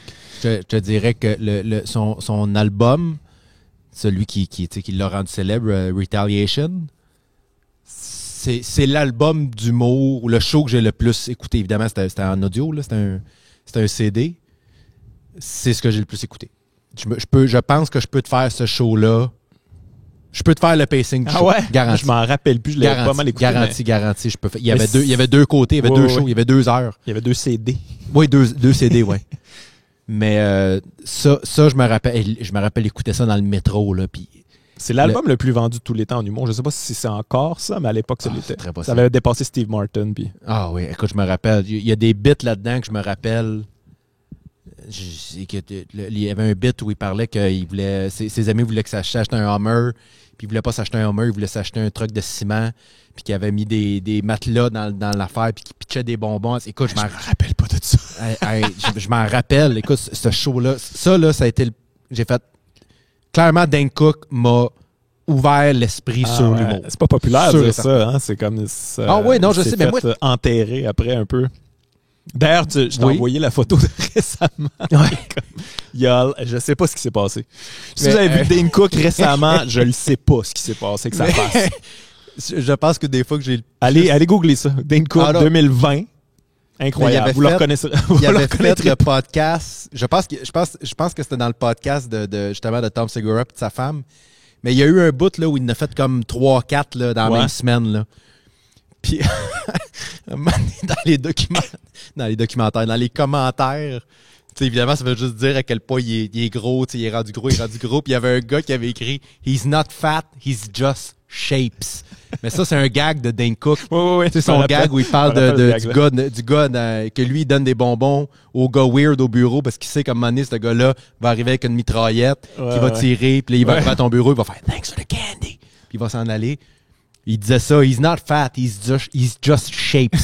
Quand j'ai lu ça, là, he's not fat, he's just shapes. C'est parfait. Là. Mais oui, en effet, non, c'est ça, c'est pas populaire. Ça mais moi, ça. je l'ai toujours. C'est sûr que après ça, il y a eu du plagiat. Moi, c'est le gars qui m'a fait découvrir. Mais c'est pas nécessairement, en tout cas, le plagiat, c'est ce qu'il a un peu enterré. Mais je pense que c'est juste que ça a été la cible. Tu peux pas être on top de même tout le temps. Non. Je veux dire, à un moment donné, c'est sûr que. Puis je pense que plus t'es big, quand ça drop, ça va être vertigineux parce que, tu sais, c'est même affaire pour Andrew Dice Clay, là, je veux dire, c'était on top, là, le gars, puis quand que ça a droppé, ça pouvait pas juste un petit peu dropper, il fallait que ça drop tout autant que ça a monté. Puis je pense que c'est ça qui est arrivé avec Dane Cook, puis il a jamais pu, comme... Non, c'est ça. Dice Clay, il a réussi à revenir, là, puis en étant une caricature un peu de lui-même, puis en jouant ça, que il rit un peu de lui-même, tu sais. Il est bon, il aime ça dire qu'il est encore le plus grand. Puis il y en a qui finissent par le croire. Ouais, c'est ça, exactement. Mais Dane n'a jamais réussi à récupérer ça, tu sais. Non, c'est ça. Mais je me rappelle, tu sais, puis c'était le début de YouTube aussi. Là, je me rappelle les premiers clips. Je me rappelle avoir vu des clips de Dane Cook à Letterman ou à Jay Leno au Tonight Show. Que je me disais, comme, OK, c'est vraiment bon. Mais il y avait beaucoup d'énergie. C'était impressionnant. Ouais, c'est la première fois qu'on voyait ça. Là, il y avait un bit. Il voulait, là, tu sais. Il y avait un bit qu'il avait fait, je pense que ça devait être au Tonight Show à Letterman sur tout ce que les gars veulent plus que le sexe. Il y avait deux choses. Il y avait tout le monde va voler une banque, puis tous les gars veulent un singe. Ouais. Je me rappelle de ça. Là, il se fait 15 ans, là, puis je me rappelle de sa face, je me rappelle de comment il est habillé. Je l'ai tellement écouté, là.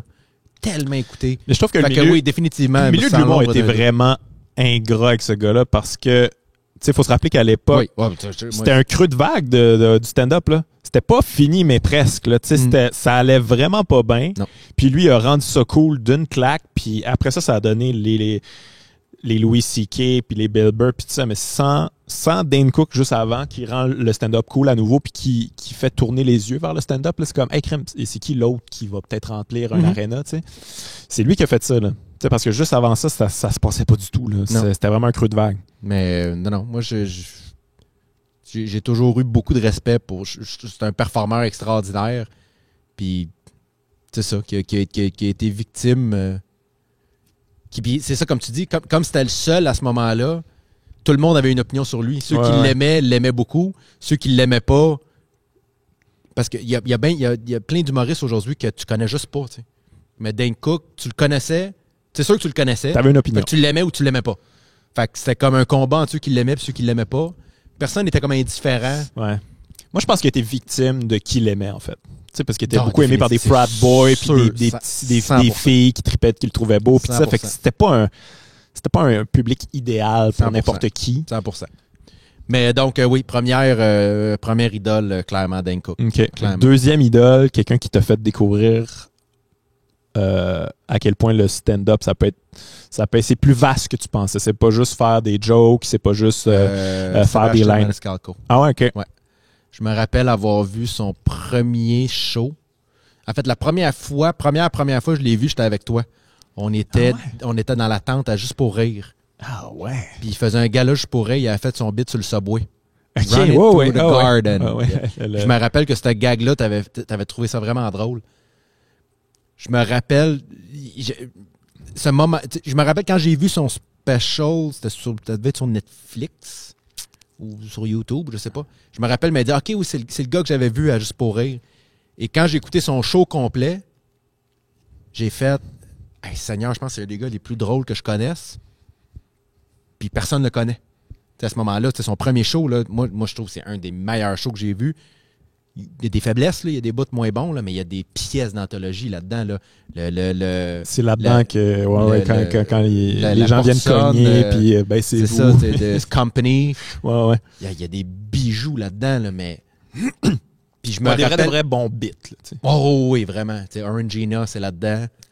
Puis tu sais, sa gestuelle très italienne, sa manière de parler. Ouais. Puis, mais je me rappelle quelque chose de nice clear, mais comme c'était nouveau. drôle. Ça. Pour moi, c'était nouveau. Parce que évidemment, je commençais à connaître beaucoup plus l'humour à ce moment-là.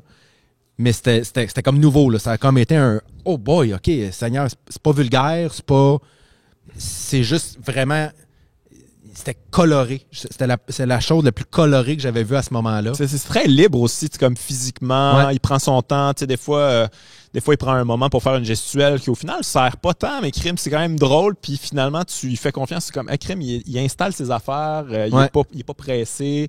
Il y a quelque chose de... Je comprends pourquoi tu je te dirais que la première fois que j'ai vu Sébastien Maniscalco, ça a été quand tu dis la deuxième idole, là, celui qui te montre que OK, tu peux explorer autre chose parce qu'il y a autre chose. Là. Mm-hmm. Je me rappelle, c'était ça. C'était lui. Et le premier show de Kevin Hart aussi, j'avais trouvé ça vraiment bon. Son premier, I'm a Little Grown Man. Ouais. Je me rappelle, m'a dit comme, OK, ça, c'est vraiment fort. Puis il est sur un mic stand tout le long. Je t'ai dit, je l'avais vu animé au Uptown Comic. Ouais. Moi, j'allais vraiment là juste pour lui. J'avais vu ses affaires. Je sais même pas si c'était sorti cette special. Je suis pas certain. J'étais comme, ah non, ce gars-là, il est drôle. Il y a quelque chose. Là, il y a un petit swag, puis tout ça, ça marche. Puis je pense que c'était Cat Williams qui headlinait cette affaire-là. Là. On est à l'époque de Cat Williams, c'était de shit. Là. Puis lui, il animait. Il était pas capable d'avoir l'attention. Il faisait du crowd work en même temps. Kevin Hart, ça? Ouais. C'est lui qui animait, puis il se démenait. Il y avait de la misère quand même. Puis il faisait des bits qui sont devenus après ça quand même des classiques, mais c'est fou pareil.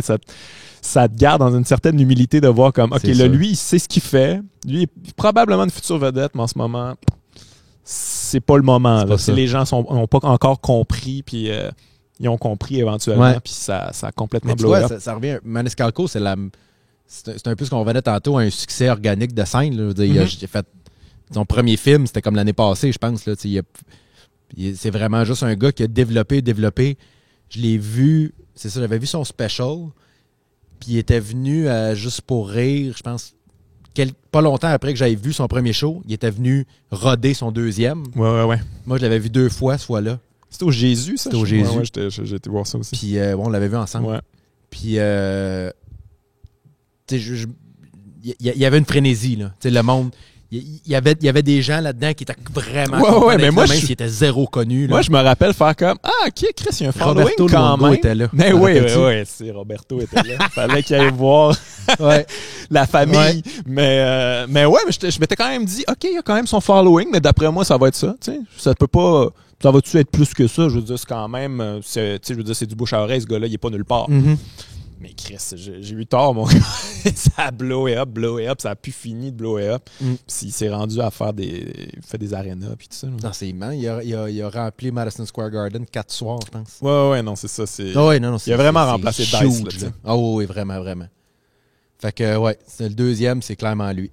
Puis troisième idole, quelqu'un qui te fait, en tant que troisième idole, c'est grâce à toi. En fait, je le connaissais, mais c'est toi qui m'as vraiment dit, c'est Marc Maron, ça, c'est sûr. OK, ouais. Je te dirais que Myron, c'est le premier, c'est que j'ai fait OK, c'est un génie. Ça c'est comme. Il y en a d'autres, il y en a plein de génies. Là. On peut en nommer jusqu'à demain. Mm-hmm. Mais lui, là, ça a été comme OK, ça, là, cette personne-là, ce qu'il fait en ce moment, toute sa vie mène vers ça. d'être sur une scène et de parler de ses émotions. Il y a une intelligence pour le tourner, pour te le faire comprendre, pour que tu comprennes en même temps que tu ne comprennes pas. Puis moi, je le connaissais. J'écoutais son podcast. OK. J'écoutais WTF. Je commençais à l'écouter, là. Puis je me rappelle pas si c'est... Puis je me rappelle, c'est toi qui m'avais dit, man, il faut absolument que tu écoutes les albums de ce gars-là. Puis je me rappelle, quand je l'ai écouté, j'ai fait, OK, je comprends pourquoi il voulait que je l'écoute. Je savais que ça allait connecter avec toi. Là. Ça a été... c'est pour moi, c'est mon humoriste préféré. Là. C'est celui qui... Pour moi, c'est un humoriste complet dans ce que moi, j'aime comme humour. Ouais. Fait que c'est ça. Si tu me demandes les trois, là, ça serait eux. Puis comme je te dis, Maron, là, je savais c'était qui, mais j'avais jamais persévéré à l'écouter. J'avais jamais... J'étais pas nécessairement intéressé à en apprendre plus. Je trouvais que c'était un bon intervieweur. Je trouvais que c'était intéressant à écouter. Mais c'était encore à l'époque où je skippais son petit monologue du début. Là. Il faisait 10 minutes. Moi, je skippe encore. Je skippais parce que je voyais un tel, celui qui interviewe. Je veux l'entendre. Puis c'est quand tu m'as dit non, donne-y du temps que ma vision de l'humour a changé. Là. Ça a été comme OK. Mais c'est le premier humoriste que j'ai vu qui amenait sur scène ses névroses, son angoisse, son anxiété, puis tout ça, puis qui fait juste le nommer. Mm-hmm. Puis c'était drôle. C'était comme juste la mise en scène de dire ça sur scène, puis d'être le fait que ce soit 100% honnête et comme flabbergastant. Moi, ce qui m'a toujours fasciné de ce gars-là, c'est comment quelqu'un d'aussi troublé peut avoir développé un aussi bon sens de la communication. C'est ça, tu dis, c'est ça qui est fabuleux de ce gars-là, c'est qu'il est dans sa tête tout le temps, mais il réussit à connecter, ses mots portent tellement que c'est là que je pense que ça devient du génie, c'est que tu fais, comment tu fais pour être aussi bon à parler aux gens quand t'as l'air de la pire personne pour parler aux gens. Ouais. C'est ça qui m'a toujours fasciné. T'es pas supposé être sympathique, tu sais. T'es zéro sympathique. T'as pas l'air de quelqu'un d'agréable, mais je t'écouterais parler pendant 4 heures. C'est ça qui m'a toujours fasciné de ce gars-là. Mais puis je trouve que ce gars-là, lui aussi, ça a été long avant que ça marche. Puis je sens, puis je trouve que c'est les meilleurs artistes, ça. Je sens qu'il y a un I don't give a fuck là, dans son affaire. C'est comme, écoute, regarde, là, moi ça marche pas, whatever. Le gars, je vais juste arriver sur scène puis je vais imposer qui je suis. Trouvez ça, si vous trouvez ça drôle, fine. Si vous trouvez pas ça drôle, qu'est-ce que tu veux que je fasse? Je m'en fous. Là, moi, anyway, c'est ça ma vie. Puis là, à un moment donné, ça, c'est devenu une qualité. Il a peaufiné ça. Puis à un moment donné, c'était comme, OK, ça, tu as trouvé exactement ce que tu es supposé être. C'est ça, tu sais, ça revient un peu. C'est une question. Il y a tellement de timing. Le timing est tellement important dans ce milieu-là. Puis tu sais pas combien de fois tu vas avoir le spot sur toi. Tu sais pas combien de fois tu vas avoir la chance de shiner. Plus tu as d'expérience, plus tu as de chance de profiter de cette fois-là. Mais c'est comme tu disais tantôt quand tu regardes le documentaire sur le Comedy Store. Puis, tu sais, moi, je le savais, je l'avais entendu dire qu'il avait été portier au Comedy Store, Maron. Je le savais parce il en parle souvent. Mais tu sais, c'est ça, à un moment donné, quand il y a un petit bout, il parle juste de lui, là, peut-être une minute, là, il dit que tout le monde tripait sur lui, c'était comme le gars, c'était un des gars que quand il était sur scène, le monde voulait aller le voir, quelle affaire il va dire aujourd'hui, dans comment il va... Puis quand tu réalises tous les autres dans ce documentaire-là que, écoute, que moi je connais pas, que je connais de nom, là, puis c'est la première fois que je voyais leur visage, puis qu'ils disent, c'est ça, tu sais, c'était des génies, c'est des gens que tu voulais pas manquer, mais ça a juste jamais donné. Ouais, mais moi je pense que Maron aussi, bon, c'est quand même un cas particulier parce que je pense qu'il a été victime de ses idoles, en fait, parce qu'à un moment donné, il a commencé à se tenir avec Sam Kinison, puis Bill Hicks aussi un peu la poudre, puis là, tu sais, à un moment donné, il était plus fonctionnel tant que ça, puis il vivait le mode de vie rockstar qui fitait pas nécessairement avec travailler ton craft, là. Ouais. Mais au final, ça a donné quand même un beau petit diamant brut. C'est ça. Ouais. Exact. Mais ouais, c'est quelqu'un qui parle beaucoup de ses anxiétés sur scène. Toi, t'as ça aussi. T'en as parlé à Mike Ward sous écoute. J'en ai jamais vraiment parlé avec toi, en fait. T'sais, comme c'est quelque chose que quand j'ai appris ça, j'étais comme, il y a plein de trucs qui s'est unlocké dans ma tête.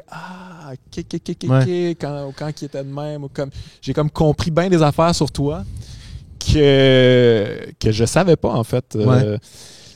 Mais parce que ça n'a jamais été... Tu sais, même encore aujourd'hui, quand j'en parle, que ce soit publiquement ou one-on-one, c'est quelque chose qui, aujourd'hui, tu sais, mon anxiété aujourd'hui m'aide, est un moteur extraordinaire dans ma carrière de créativité. Ça reste quelque chose... Moi, ça reste quelque chose dont je suis pas fier, tu sais.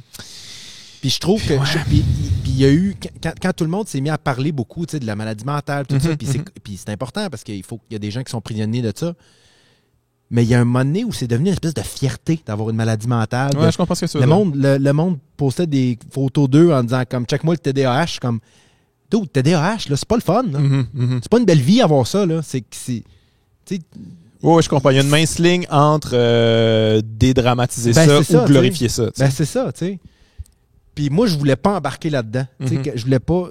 J'ai réalisé que j'étais comme ça dans le temps où c'était comme... C'est ça, c'était comme cool d'être anxieux. C'était comme cool de...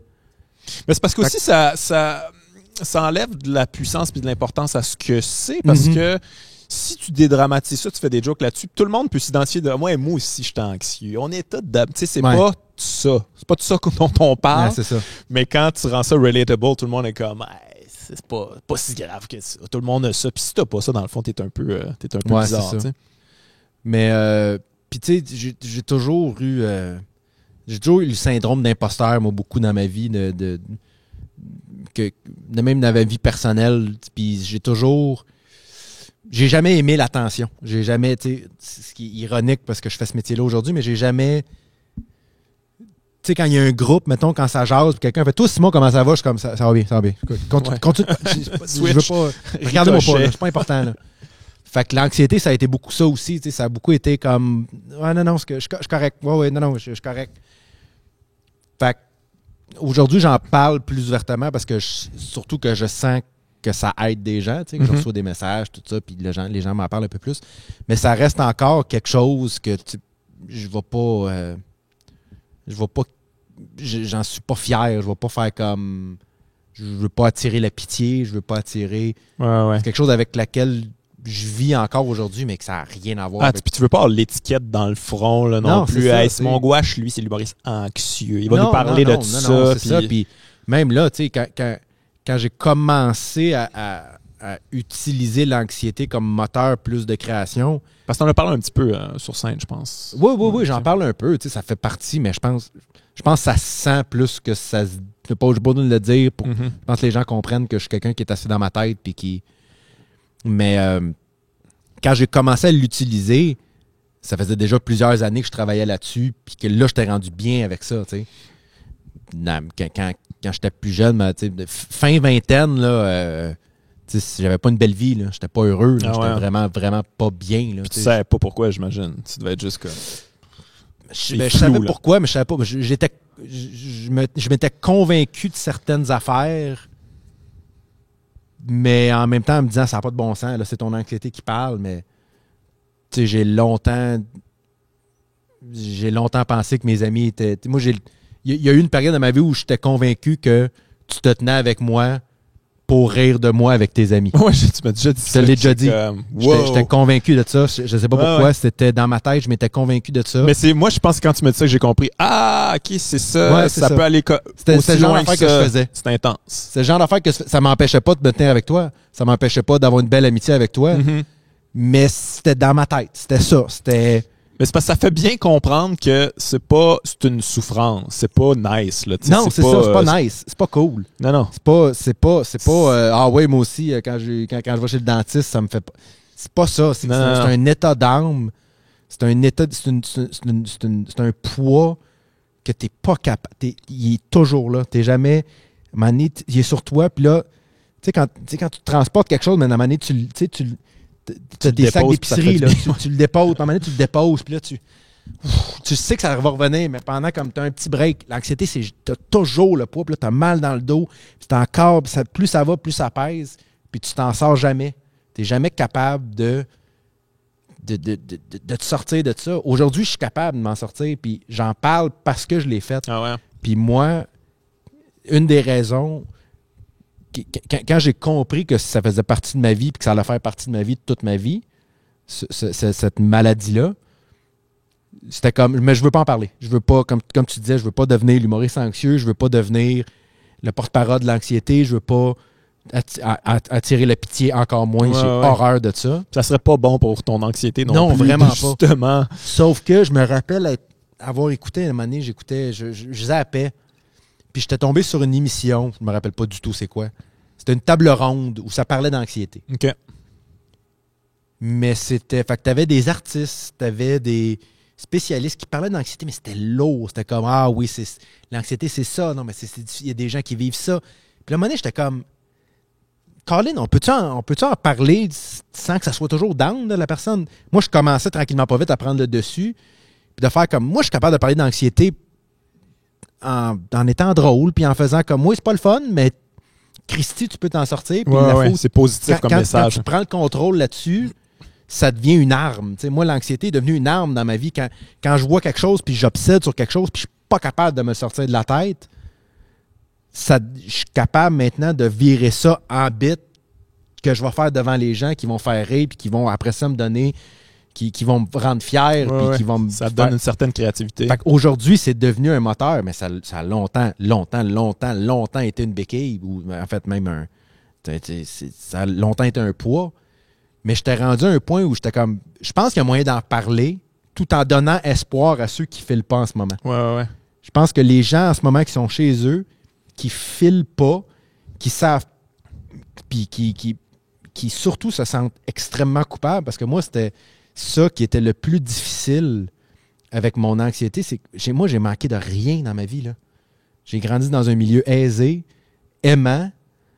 J'ai eu une vie... J'ai jamais été malade. J'ai eu une vie extraordinaire. Puis à chaque fois que je filais pas, les gens me disaient « Voyons, Simon, t'es en santé, tu parais bien, t'as pas de problème d'argent, t'as aucun... » Puis là, je disais « Je le sais. C'est pour ça... C'est ça qui me tue le plus. C'est que je sais pas pourquoi je suis pas heureux. Je le sais que je devrais être heureux. Je sais que j'ai tout... Mais je suis pas capable. Ouais, ça rajoute une culpabilité. Fait que là, je me sentais extrêmement mal de juste... Hey, imagine quelqu'un qui a pas ce que j'ai ou qui a pas... Puis là, je me sentais juste mal de pas être capable d'être heureux avec tout ce que j'avais. Puis là, je me mettais à la place quand j'ai écouté cette table ronde-là où il disait ça, il disait ce que j'étais en train de dire là, mais sans aucun optimisme. Ouais. Puis j'étais comme... Moi, je pense que je suis capable de rejoindre les gens qui le vivent en exprimant ce que moi je vis puis ce que j'ai vécu, tout en leur disant, regarde-moi aujourd'hui, je m'en suis sorti, j'ai été chanceux de ci, de ça, mais j'ai aussi fait des efforts là-dessus, des efforts là-dessus. Fait que c'est là que je me suis comme mis à en parler un peu plus puis d'être plus à l'aise en parler quand j'ai senti que moi, j'étais capable d'en parler avec optimisme. Mais t'es-tu encore sur le qui-vive par rapport à ça? Tu penses... je prends des médicaments tous les jours, puis si je les prends pas pendant une semaine et demie, ça retombe. OK, mais sinon en général, c'est sous contrôle. Tu es capable de... Oui. Okay, j'ai mes moments. J'ai mes moments, mais je le contrôle, je me connais plus. Ouais. Il y a des moments, mais tu sais, moi, mes médicaments, je peux pas arrêter. Ça m'est arrivé, ça va faire bientôt... moi, j'ai commencé à prendre des médicaments de l'anxiété, j'avais 30 ans. Fait que ça va faire 6 ans. Il y a encore plusieurs fois depuis où je me suis dit, j'en ai plus besoin, je me sens bien, je suis en forme, je me sens bien, je m'entraîne. C'est ça. Fait qu'on arrête, puis après 2 semaines, je me rappelle, il y a un show, j'étais à Laval, j'étais à André Mathieu, et j'ai fait une crise de panique sur scène. Sur scène? Sur scène. Comment ça se passe de ce temps-là? Blackout. J'ai capoté. Puis là, en sortant, tout le monde était venu me voir en disant qu'est-ce qui se passe. Puis là, je leur ai dit, là, je sais pas, à un moment donné, ça fait comme un mois, j'ai pas pris mes médicaments. Puis je l'ai refait par la suite. Là. Par la suite, il y a encore des fois où j'ai dit, je n'ai plus besoin. Ah ouais, mais je le sens. Ton show, tu l'as-tu fini ou t'as arrêté pendant? Oui, je l'ai fait. Mais c'était weird. Il y a un blackout. Ça paraissait comme les gens étaient comme, voyons, qu'est-ce que... Je pense pas que ça paraissait. Moi, j'étais en détresse. Mais je pense pas que ça a paru. De mémoire, c'était pas flagrant, là. Tu sais, parce que c'était un moment où je travaillais, ou peut-être que je commençais à travailler le deuxième show. Où, je me rappelle, mon équipe était là. Marie était là, Pascal était là, puis il était venu me voir après, puis tout le monde était content. Là. Puis moi, je leur ai dit comme ça file pas, là. Ça file vraiment pas. Ils s'en sont pas rendus compte. Puis il y a une autre fois, puis d'ailleurs, ça a été filmé. Ça, c'était plus tard. J'avais fait le show de Réal Bella. Il avait fait un show qui s'appelait En rodage. Ouais. Il était venu me filmer à un moment donné en rodage du deuxième show. C'était au Jésus. C'était dans la petite salle. Là. Il avait fait une salle dans le lobby du Jésus. Puis encore une fois, c'était un moment où j'avais pas pris mes médicaments depuis 3 semaines, 1 mois. Et sur scène, j'ai craché. J'ai arrêté le show à un moment donné. J'ai fait, ça se passera pas. J'ai fait peut-être 40 minutes. J'ai arrêté complètement. Ça, c'est filmé, c'est à la TV, ça a passé? C'est filmé. Il y a un bout qui est filmé. Il filme quand je sors de scène. Puis là, j'ai une petite discussion avec... encore une fois, mon équipe était là parce qu'on rodait. Marie, Pascal, Mylène était là. Mon tech, Pat était là. Puis je me rappelle... je me rappelle de ce moment-là parce que je l'ai vu sur un écran. À ce moment-là, je suis blackout. J'ai aucune idée de ce qui se passe.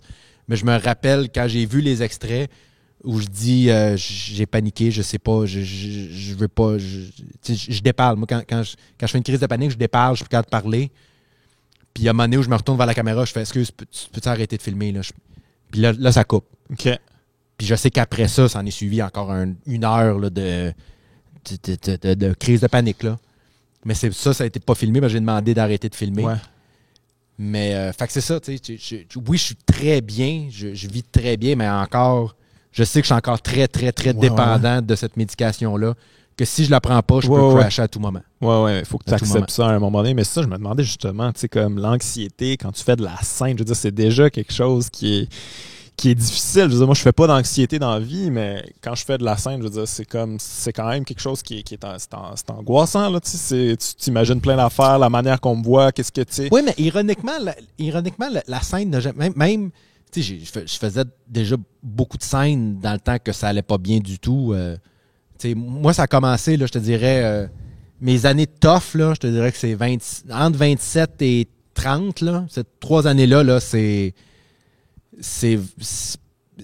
un moment de ma vie où j'étais pas suicidaire. J'aurais jamais activement fait de quoi, mais c'était comme si tu m'emportes, tu m'emportes là. Je veux dire, j'ai pas de raison de vivre. J'ai aucun plaisir. J'ai pas. Il y a rien, là. Il y a rien. Je suis pas. Comme je te dis, je suis pas suicidaire, mais tu me ferais une faveur, là. Tu sais, s'il y a une char qui me rentre dedans, tu me fais une faveur. Ça, je me rappelle de ce moment-là. Mais je me rappelle pas où je m'en allais avec ça. Oui, en fait, que je faisais déjà de la scène beaucoup à ce moment-là. Pour moi, la scène n'a jamais été une source d'anxiété. Okay. Parce que je pense que c'était un moment où justement je sortais de ma tête. Ça te calmait un peu. J'étais capable, c'était comme un médicament où j'étais capable de sortir, même si ça se passait pas bien. C'est sûr que quand ça se passait pas bien, c'est pas le fun. C'est pas le fun pour aucun humoriste quand ça se passe pas bien. Là. Mais ça a jamais.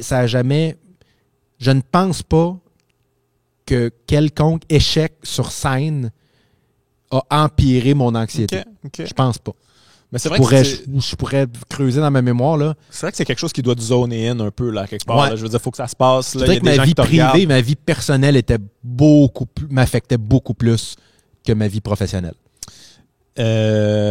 Ça tue... Ben, bon, là, tu prends tes médicaments, tout ça. Tu sais, je sais qu'il y a beaucoup de gens en pandémie que bon, les problèmes de santé mentale, ça ressortit un petit peu plus, puis tout ça, ça c'était rough ou tu sais comment, ouais? Moi, c'est le contraire. Ouais? J'ai rarement été aussi bien qu'en ce moment. Bien, là. Ah oui, vraiment. Vraiment, mais je suis chanceux, moi, ma blonde est tombée enceinte pendant la pandémie. Ben oui, écoute. C'est ça. Là, on peut le dire. Anyway, le podcast va passer pas mal plus tard, ça va sûrement être annoncé. C'est pas un secret. Mais fait que ça a comme donné plein de... Tu sais, je veux dire, c'est ça ouvre toutes les possibilités. Ça ouvre toutes, là. Je veux dire, il y a plein d'affaires à penser, il y a plein d'affaires à... J'ai hâte à plein d'affaires, j'ai peur de plein d'affaires, Fait que ça occupe ma tête énormément. Tu le sais. Oui. Fait que moi, j'ai été chanceux de ça, mais aussi juste... Tu sais, j'ai été chanceux. Moi, dès que tout ça a commencé, même dans le temps où on savait pas trop combien de temps, parce que, tu sais, au début, là, tu sais, en mars, moi, les 2 dernières semaines de mars ont été déplacés en mi-avril en se disant comme ben, on va être 2 semaines, puis après ça va recommencer. Mais dès le début, tout ça, moi j'ai été chanceux, ma blonde m'a dit, tu sais, Simon, t'as pas pris beaucoup de vacances dans ta vie. T'as pas pris beaucoup de moments pour toi. Là, la vie t'oblige à prendre un break. Fait que profite-en donc. Pour vraiment décrocher. Puis ça faisait longtemps que j'avais pas décroché comme ça. Fait que, non, moi, honnêtement, la pandémie ça n'a pas augmenté mon anxiété du tout. Même, je te dirais que ça l'a baissé. Je te comprends, mais ouais, c'est ça, nous autres, on n'a pas arrêté, là, ça fait 15 ans qu'on n'arrête pas, là, on fait des shows, jamais un moment. Puis moi c'est ça que ça m'a fait, c'est comme une espèce de désintox, là, tu sais. Ah, puis là, OK, c'est ça, comme être relax. J'avais comme oublié, puis j'ai réalisé à quel point, dans le fond, les shows, soir après soir, il y avait c'est une tension, là. T'es tout le temps dans le coup, tout le temps de même. C'est ça, même pour la première fois, comme, oh my God. Ben, c'est ça, même si t'as hâte. Ouais, même si t'as du fun, c'est quand même, c'est ça, il y a une tension, là. Ben, c'est comme moi, en plus, c'est que moi, je sais pas comment toi t'es, mais moi, si j'ai un show le soir, c'est ma journée. Ouais, tout à fait. Je pense juste à ça. Ça se peut, je pratique. C'est ma journée.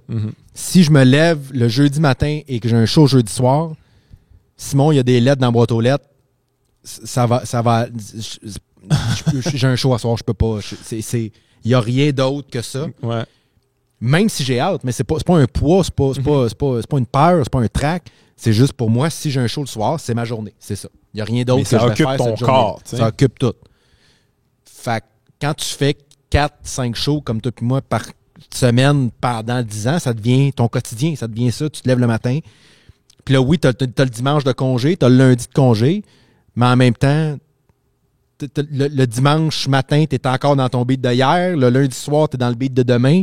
Fait que t'as comme une journée par semaine là, où t'es comme peut-être un peu moins sur le gun. Ouais. Sauf qu'à en même temps, après ça, embarque la culpabilité de pas écrire pendant ce temps-là. Fait que là, t'es comme, là, je suis en congé puis je travaille pas. Fait que là, c'est la première fois où plusieurs jours de suite, je suis comme, garde, il n'y a rien. C'est pas grave. Puis même quand je prenais des congés, même quand, mettons, je prenais une semaine, pas de show, parce que avec les tournées, quand j'ai commencé à faire de la tournée, plus avec le premier puis le deuxième qui sont enchaînés, à un moment donné, ma gérante a fait, là, je te bloque 2 semaines de congé. Là, parce que là, tu vas flipper. Là. Ouais. Je sais que toi, tu le feras pas. Toi, tu me diras jamais de le faire parce que tu te sens coupable de ne pas le faire de show. Fait que moi, je vais le faire. Ces 2 semaines-là, tu ne travailles pas. Puis je me rappelle que ces 2 semaines-là, je réussissais à décrocher, mais il y avait quand même... Ouais, c'est pas pareil. J'écris pas, je travaille pas.